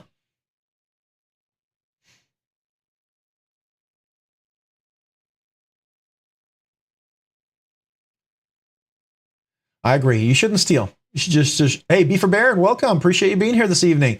Thanks so much for joining the live stream. Thanks so much, man. Yeah, so far we've talked about the Skiff washers, the partnership, and we have the stuff given away. We talked a little bit about what were we talking about? The voodoo. Yeah, Rocky brought up the fact that there's a voodoo drop coming on Friday. By the way, did anybody get in on the the Devo knives? Is anybody a fan of the Devo knives? The Stout version 2 came out. Anybody do the pre-order on that? Lefty EDC had a pre-order for that. I think he might still have some available. I should go take a look. Let me see if that's still up. I don't know if he sold out yet. I haven't looked since I first looked when he first went live with it. Let's see if we can find it. Okay, so there's still some available. So let's go ahead and take a look. If you're interested, okay, if you haven't had a chance to check this out, Kevin's got these right here.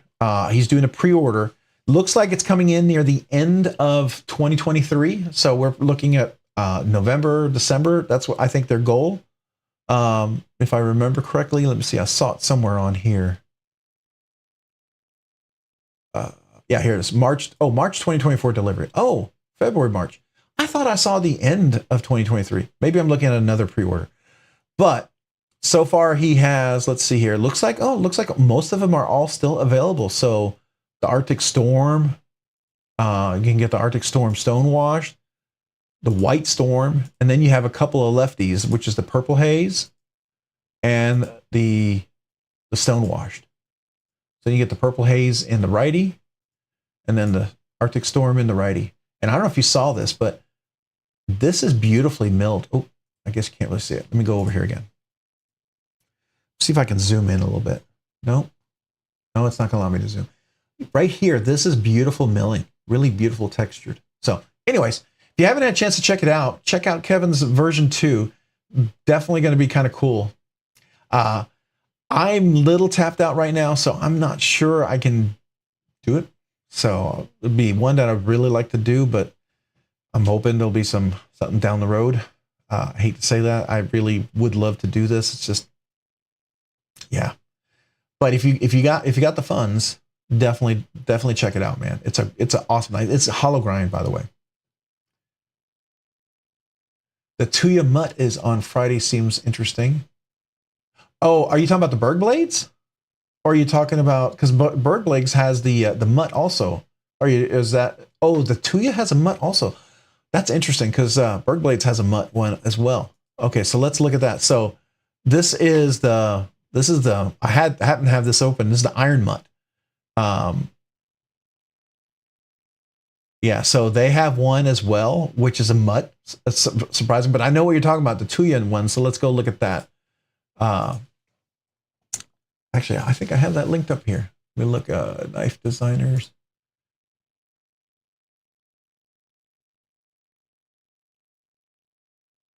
Oh, this is not in order. I have it linked. Where's my Tuya link? Huh. Okay, well, let me look it up. So yeah, let's look at that Tuya knives. There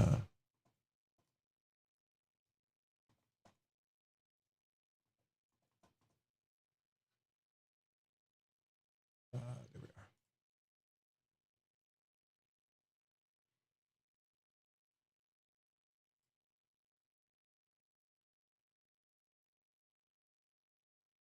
Try and find the Mutt. Is that what you're saying? It's coming on Friday? Is it listed here yet?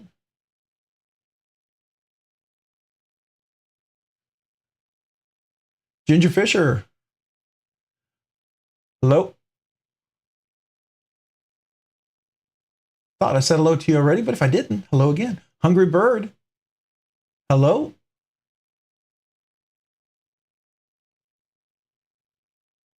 Paul Mills, welcome.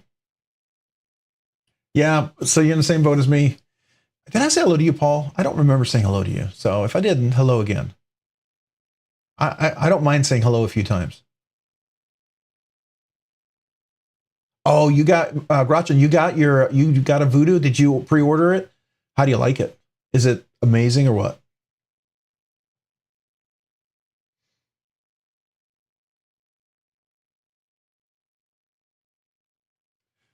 Okay, so let's find that mutt. You're saying that's over here? Am I looking at the right place for the Tuya? You said it was a Tuya mutt? Is it over here? Am I even in the right place looking? Am I missing it?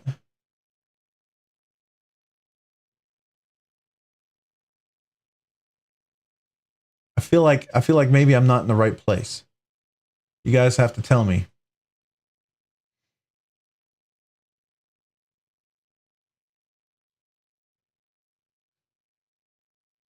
Oh, it's not on the website? Oh, okay. Oh, so is it something that's gonna drop on the website on Friday as well? And they've maybe just been showing on Instagram or something?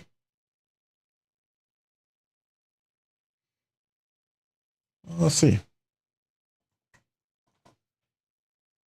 No, let's try.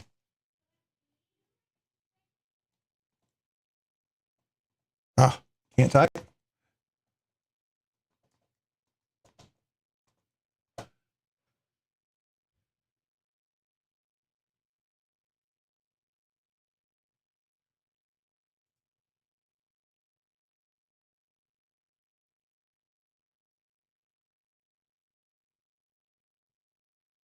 I'm not seeing it on here. Huh.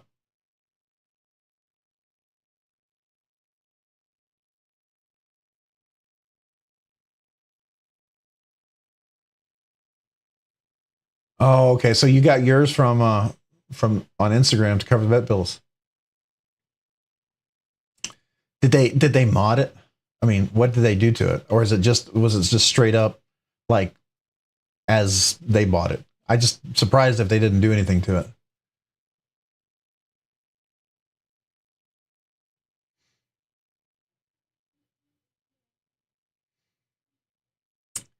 Yeah, being a lefty it's always a bummer. And I like to see knives that are ambidextrous. To me, I really appreciate that, and it's always cool to see where there's more and more knives like that available. And it doesn't really take a whole lot sometimes. You can make it look and work really well. Like even these scales right here. By the way, if you like this, all you got to do is talk to him, and he already has. I don't know if you can see this. Let me see if I can show you this.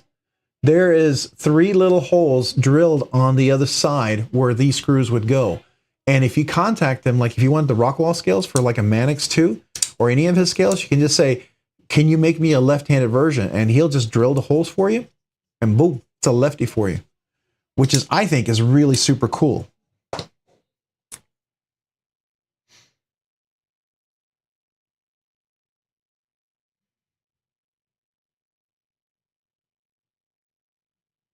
Most of your comments are not posting up. What? So sometimes when you look at the comments, they should be. I have all the newest ones in here. So AOC, most of my comments. So let me look and see what you have. It's not on the website. I see that. No, Dave Warren and Colin Mason, Pierre collab. Okay. The Tuya knives on Friday seems interesting. Hi everyone. I've been lurking. Did you say anything else besides that? Because I can see all those comments. And if you did, then I don't know why it's not posting. All right, so I'm not seeing it over here. Oh, by the way, Tyler Williams, just in case you're curious, this is the one I thought when I looked up Tyler Williams, I found this one right here with 1.3 million subscribers, and I thought, dude, you have 1.3 million subscribers and you're watching my channel? I was like, no, man, that can't be right. I felt honored, if that was you. But, who is it? There's a guy, he's an actor, he's really famous, and he follows several people in the knife community, matter of fact, and I had no idea. And he's got millions of followers, but he's really into knives. I should know the names, but I think it's really cool. Yeah, right? Isn't that funny, Tyler? That'd be cool if you had 1.3 million subscribers. You would be doing quite well.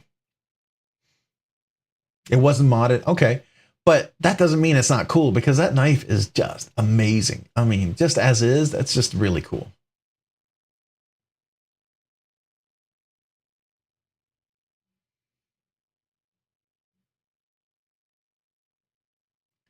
Yeah. So now I will say this. Um, IDOC or ADOC, if you're posting links, I do know you have to be a modder to be able to post links. Okay, so anything, if you post a link or something like that, you've got to be one of the modders to be able to post a link. And we do that just in case bots and stuff come in, right? But if I think that might be one of the things that what I can do is let me go back to the desk here real quick. I will see if I can look at my channel real quick and see if I can find what's going on there. Powerful allergy relief without making them sleep. I don't want that commercial going on. That's a little loud.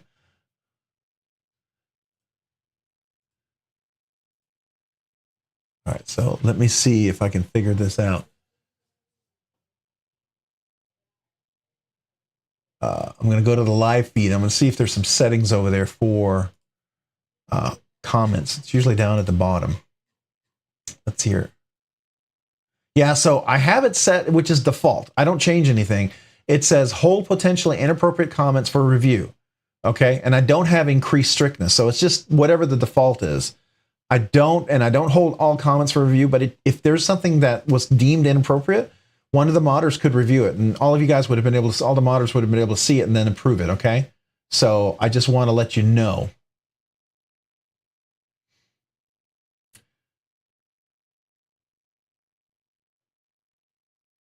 Oh, Blade HQ's got the link. Okay, let's go look at that.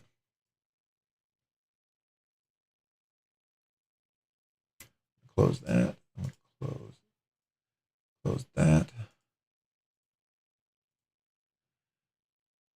Oh, the NV4. Okay, so I know the NV, the Tortuga.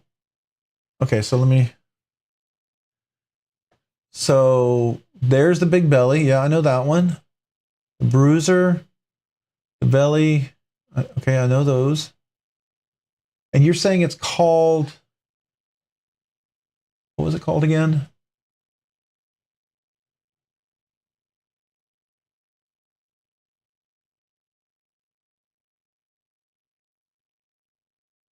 I had it. I was looking it up here before. It was called. Where is it?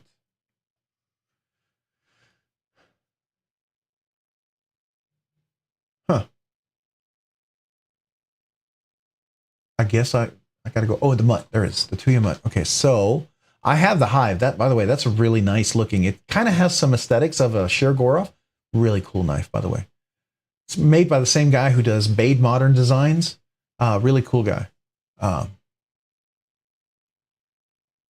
Okay, I'm not seeing the mutt over here. I'm seeing a lot of Tuya knives, but I don't see the mutt.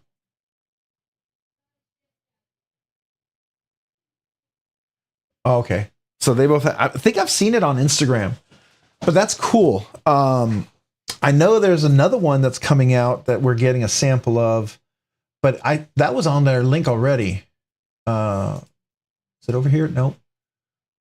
Let's go back to it.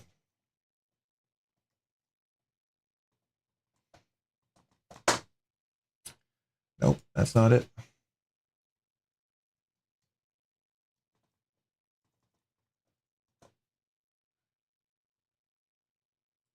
That's Tuya knife. Okay. There was this other one, and I think I'm going to get a chance to check this out. The Wrath. Yeah. This is a new one too, but that's the one I know about. But I haven't seen the mutt yet. You know what we could do? Let's see if we can find it. Let's do Tuya knives mutt.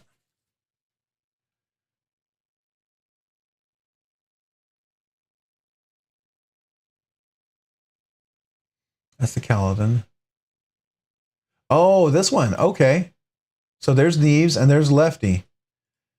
And we can't show too much of this, right? Because I don't want to get a copyright strike, but show some commercials, but let's see if we can get past this.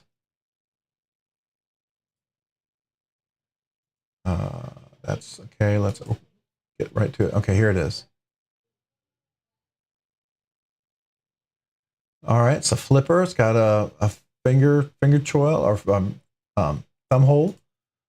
Let's see here. Okay, it's like a Warncliffe. Okay, that's cool. Looks hollow. Is that hollow grind or is it? No, that's a flat grind. No, wait, that might be hollow grind. That's cool. All right. Yeah, I like that. I'm sure it's better. I just wanted to get an idea of what it looked like, so you can see here. It's kind of a nice little. Now it looks kind of like a little guy. So it's what, about 6-7 inches, I'm guessing.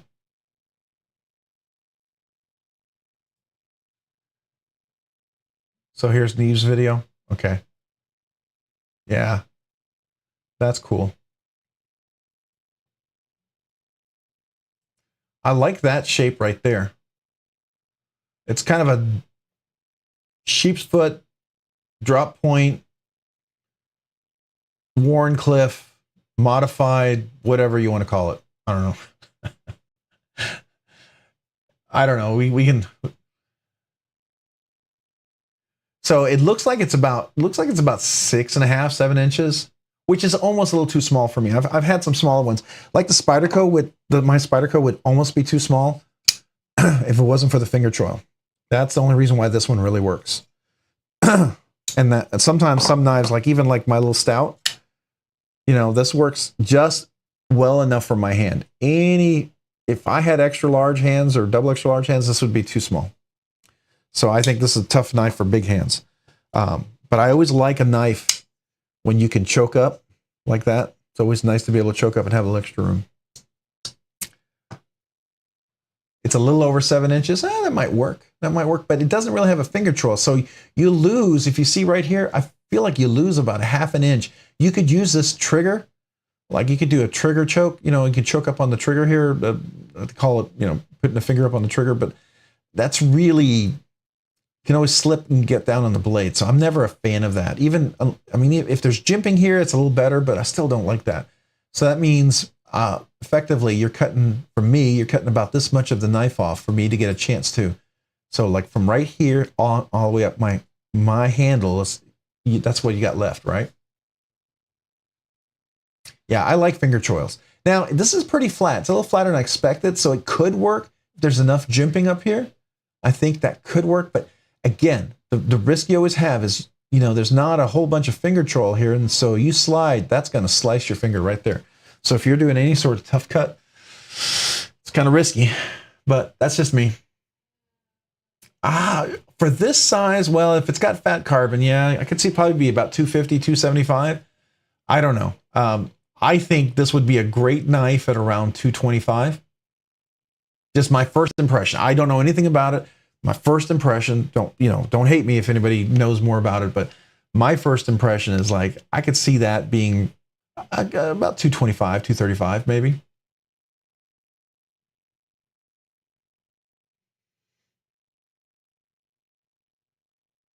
Yeah, I think 88 OC, I think it has a potential to be expensive. Some of those knives coming from Tuya are really great buys, and some of them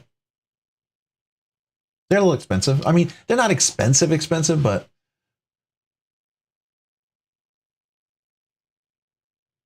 yeah, hopefully less than 225. I'm being generous. 225 is about, quite frankly, looking at it personally, 225 is what most I'd pay for that knife. If it was more than that, I probably wouldn't buy it.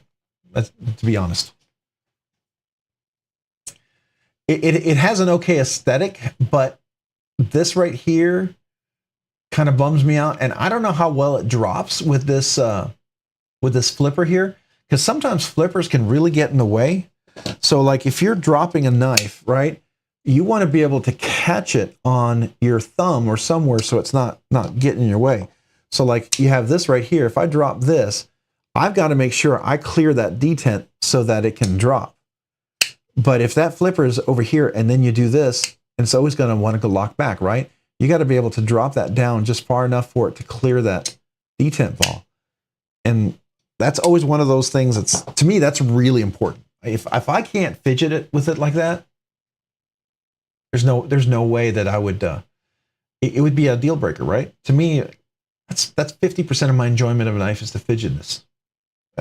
I'm just be honest with you. If I can't fidget a knife, I lose a little bit of interest in the knife, and that's just me. I don't know about you guys. What do y'all think?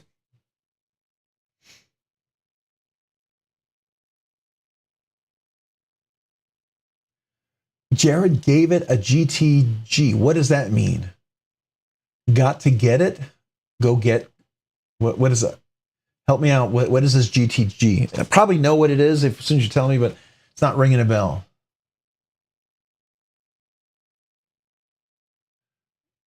Good to go.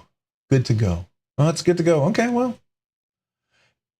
He's recommended a few knives that I've totally agreed with. He's recommended a few knives I don't like, and that's okay. That's all right. We don't always have to like all the knives that everyone else likes, and that's perfectly okay. Like, I really like switching out my washers on knives. Not a lot of people like to do that. I mean, I really like when lefty Kevin does that. But that's me. I that's a big important part of a knife is that feeling of that. So, all right. So here's a whole, but this one, by the way, this Envy is a really nice knife. The only issue I had with it, it didn't really have a place for the drop, and it was a guillotine on my finger, and it cut my finger a few times. And I think in the end, that's what kind of killed me on the Envy. As nice as that knife was, it was S90V steel. It was really great. It was a guillotine on my finger, and it cut my quick of my nail too many times. And when I get too many cuts like that, it kind of, you know, I don't carry it. I stop carrying it when I'm always getting injured from it. And it's not because I'm being careless.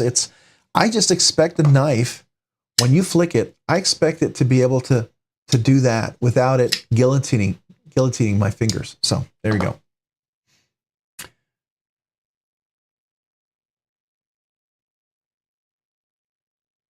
El Cap Addict.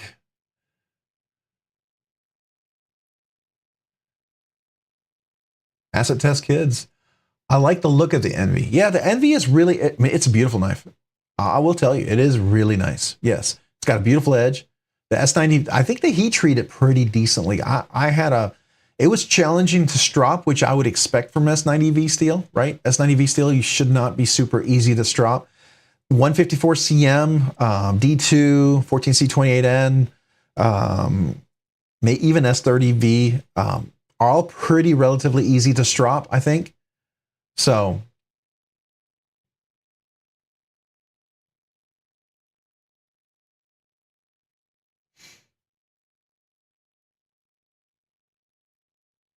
hey, ADOC, you have a great evening. Thanks for being here on live stream. Appreciate it, man. I'm probably going to be signing off in about 15 minutes, guys. Tonight, I cannot make it to 10. I gotta check out at 9. I got a son to go get, so and I gotta wrap it up in 15 minutes. I just want to let you know. It's not because I don't want to be here for another hour. Just I got family obligations, so I just hope you all know that. So 15 minutes, we're gonna wrap it up. But I did want to mention, okay, so we talked about that. We're going to do a giveaway next week. So just be on the lookout for that. Okay. I will probably give you a hint. You know, it could be a really nice knife that you might like to see. Button lock, a big one, G10 or something like that. I don't know. So that will be probably the next one giveaway. So we'll be doing that. I actually almost don't want to give this away now that I've had it. I really like it, but I bought it for that intention. So anyways, I think this is a really nice one.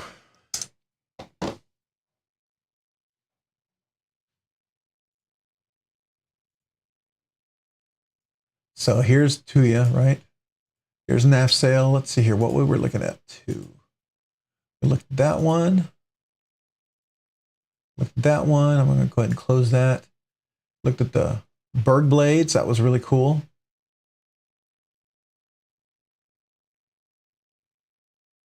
Yeah. So acid test kids, that is one of my big gripes is the detent. A good detent is really appreciated, right? You can get away with a late detent. You really can get away with a late detent if the blade can drop just enough to where you can clear it, right? I'm okay with a late detent if I can drop the blade. Like for instance, I will tell you, I really like the Berg blade Sweeney, and I like it because it's so here. Let me switch back over. So what I like about this one is I can drop this. I don't know if you saw that. Let me do it again. I can drop this. Can we get the right angle? You see, right on my finger, and it's perfectly okay. I don't have the guillotine action. I like that, right? But here's the other thing. The detent clears all the way up there. Look at that. If it just gets a little action going. There we go. It's not a super thick blade, so it's a thin, lighter blade, which is part of the reason why the action is not, it's not like super authoritatively drop. But the detent clears right there, which to me is really nice. That's a nice place of clearing the detent. I have some knives where the detent doesn't clear quite there. This one clears really high as well. Yeah, it clears right there.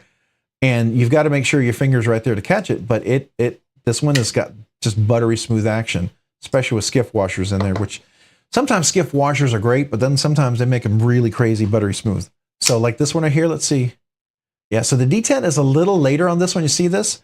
The Drift LC, this is for right here, it's a rather late detent, but this one works because look, when you drop it, it catches you way down here, well past the detent. So you're well past the detent. So I like that. I like the fact that I can drop this, catch my finger, no chance of the guillotine, well past the detent. I'm okay with that. That works for me. That works really well. And so I really like that in a knife. If you're gonna have a late detent, just make sure I can clear it and drop it. So that's just my personal preference. I don't know about you.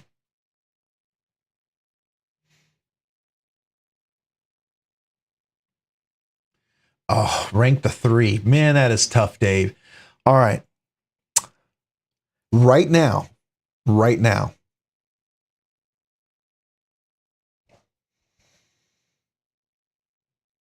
Sweeney is absolutely number 1.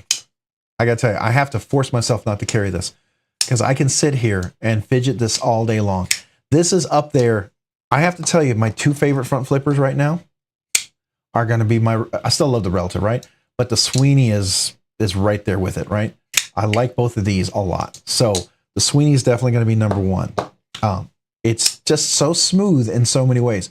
I will tell you, it's Riot made. When I took it apart and I put washers in there, if you know Riot, when they make their knives, they put a lot of Loctite in that, and that was hard to get off. It was tight, and if I didn't have little stubby, WIA screwdrivers, that would have been really hard. So the second one is really tough right now. Now, I don't know if you saw this week, I caught my Scout on the door, bent that clip all the way out. I fixed it. I mean, it's not perfect. You can still see a little bump, but it works really nice. I like that. So this one I enjoy a lot. And I will tell you, for right-handed, if it was right-handed only, if I was only doing right-handed flipping, the Scout would win. It would be number 2. Okay. But because it's left-handed as well, it works well with the thumb, but to do reverse flicking, I really have to get a unique grip to get it. So it makes it a little more challenging for the Scout, which is okay, right?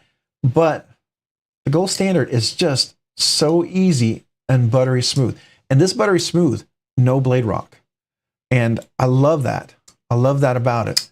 And the way the thumb hole works, I can get a really pronounced flick. And this way this works, you could be on top or you can be on the side. So you can do that. You can do that. And you can be on top just like that. So yeah, the Sweeney's, the gold standard is going to be number 2. Number 2, and then the Scout. But if it was right hand only, I think the Scout would be number 2. But the Sweeney is just that good. Honestly, this is one of those knives. Had I known what I'd known, I might have gotten the Damas steel in this. That's how nice this is. I think the Damas steel would have been, yeah, it would have been really cool. Hey, Javon, welcome. Appreciate you being here. Yeah, pocket metal. Okay, why don't we do that when we wrap it up here? we're going to be wrapping it up in, let's see, about 5 minutes. And that's probably about when you're going to start, Javon, right? So do you have a link for your live? Did you already put it out there? Let me go see if I can find it. If I can find it, I'm going to put it in the link and ask everybody to jump on over, just, say hello. So let's do that. Let me find you real quick.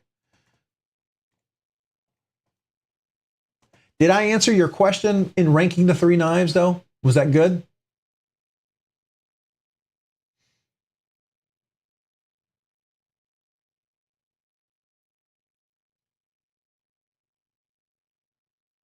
Did I answer your question as far as the 3? Do you feel like it was an adequate answer, Dave? I think they're all awesome knives. I have them. I own them. So yes, I think they're awesome knives. I don't regret owning these. They're not knives that I get and I go, ooh, this one's going up for sale right away. I've had knives like that. Where I'm like, oh, this was a bad buy, right? All right, El Cap Addict, thank you. I appreciate that. So let's go. All right, so I'm going to go ahead and share real quick just so you can all see. This is Metal Madness over here. That's the link. El Cap Addict posted in there. Me with Knives posted in there. So go check it out here. Metal Madness Mondays. So he starts here and looks like he's going to be starting in about 19 minutes. So I guess it starts about 9:15. So about 9:15. So you got a little time to go get a snack, get a little bowl of ice cream or some chips or something and a drink. Go sit back down and enjoy another fun live stream. I actually do enjoy watching that one. So that one's a lot of fun. The Dama Steel. Yeah, dang Ross. It's cool. I like him.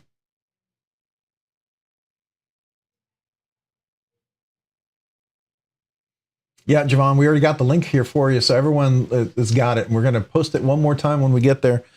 So we'll do that once we wrap it up. I got to figure out, I know there's a way where you can, there's 2 things I would like to figure out how to do with OBS Studio. I want to be able to post comments up like some of the people do. I think I got to get paid a paid subscription, or I got to create a plugin. And then the other one I want to do is I also want to be able to do that link when we end the stream that, if you're still on the stream, it just takes you over to the next one. And I'm not sure if that can be done in OBS Studio or if you have to have some of the other versions, but I got to figure that out.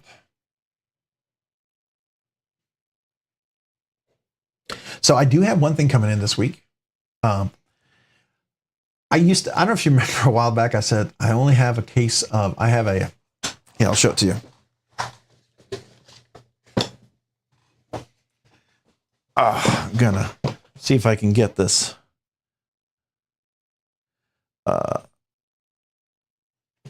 So this is my case of knives, right? It's a vault case. And I said I would only, and it has 36 slots in here. I said I would only have enough knives for that. And then I had a little display model, a display case that I got for Christmas that has 4 knives and can take another few in there. Then I have a sleeve for another one. I ordered another vault case that can hold 40 knives because I think I've come to the point where I'm over the 50 part. So that's coming in. That was one of the things that I felt was really important because I have knives just laying everywhere and I just didn't like that.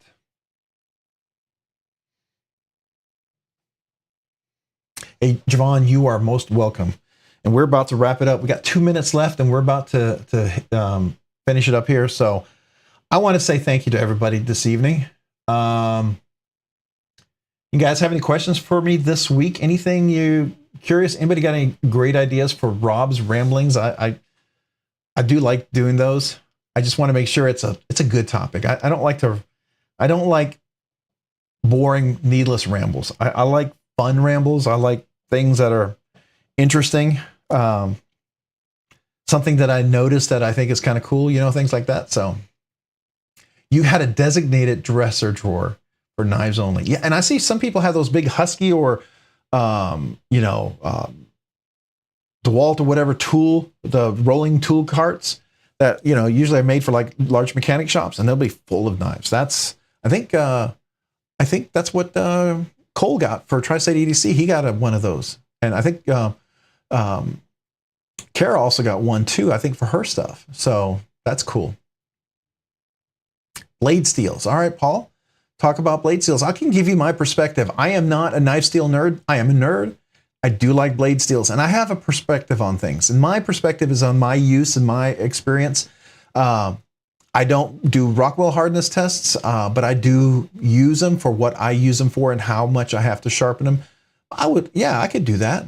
I know there was a request. A couple of people have asked that I talk a little bit about sharpening from my perspective, how I do it. I'm not a Neves Knives, right? And sometimes you watch Jared do stuff and it's a little intimidating because he's at a different level of sharpening, right? You know, you see his edges, they're like super awesome. And I think everyone can get there at some point, but it may take a lot more effort and care to get there, right? So what's a good way? So those are two things that I've been thinking about. And I do have various sharpening tools that I can talk about, anywhere from a belt sander to guided stone to, stropping to freehand to things like that. So those are two things. So we can talk about blade steels. Okay. So we'll do that. That's a good idea. All right. I think we are at the end. So it's been a good night. It's been a good conversation. I've enjoyed it. Check me. Make sure you show up next week. We are going to be doing a giveaway. And I'll drop the hint right now. It will be the CGRB large pyrite black G10. And matter of fact, I took this apart and made this action really, really nice. It was a little gritty when I first got it. And I was a little disappointed. But now that I fixed it, I'm like, I almost want to keep it, but I've already committed to it, right? So, but that's going to be the big giveaway next week. It's a nice size. If you have large hands, you will really want to check this out if you haven't already had one.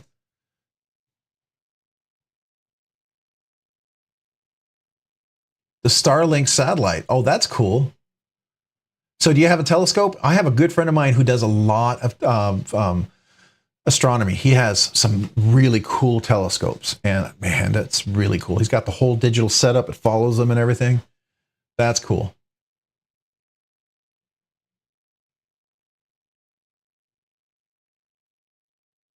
All right, guys. Well, I have enjoyed it. Thank you, Mina Milton, Chris, Paul. Oh, Trevor Crystal. Hello. I didn't even say hello. I saw you and hello. Welcome. Appreciate you being here. I know everyone, and if you just joined, I know we normally go to 10, but tonight I got to wrap it up early. So if you just joined and you're wondering, what am I doing signing off? That's why. So yeah, an El Cap Attic. S90V is great steel. I do have a perspective on different steels for different purposes. So I definitely think if I had a personal steel that I really liked a lot, it would be a toss-up between MagnaCut right now and probably S110 and well heat-treated 20 CV. Those are, well, and then there's also Vanix Super Clean. Yeah, and then there's also, S45 VN, which can be really nice if it's treated really well. And then, yeah, okay, so there's a lot. All right, guys, have a good night. Appreciate you guys, and we are signing off, so bye, everyone. Have a great week. We'll see you next Monday.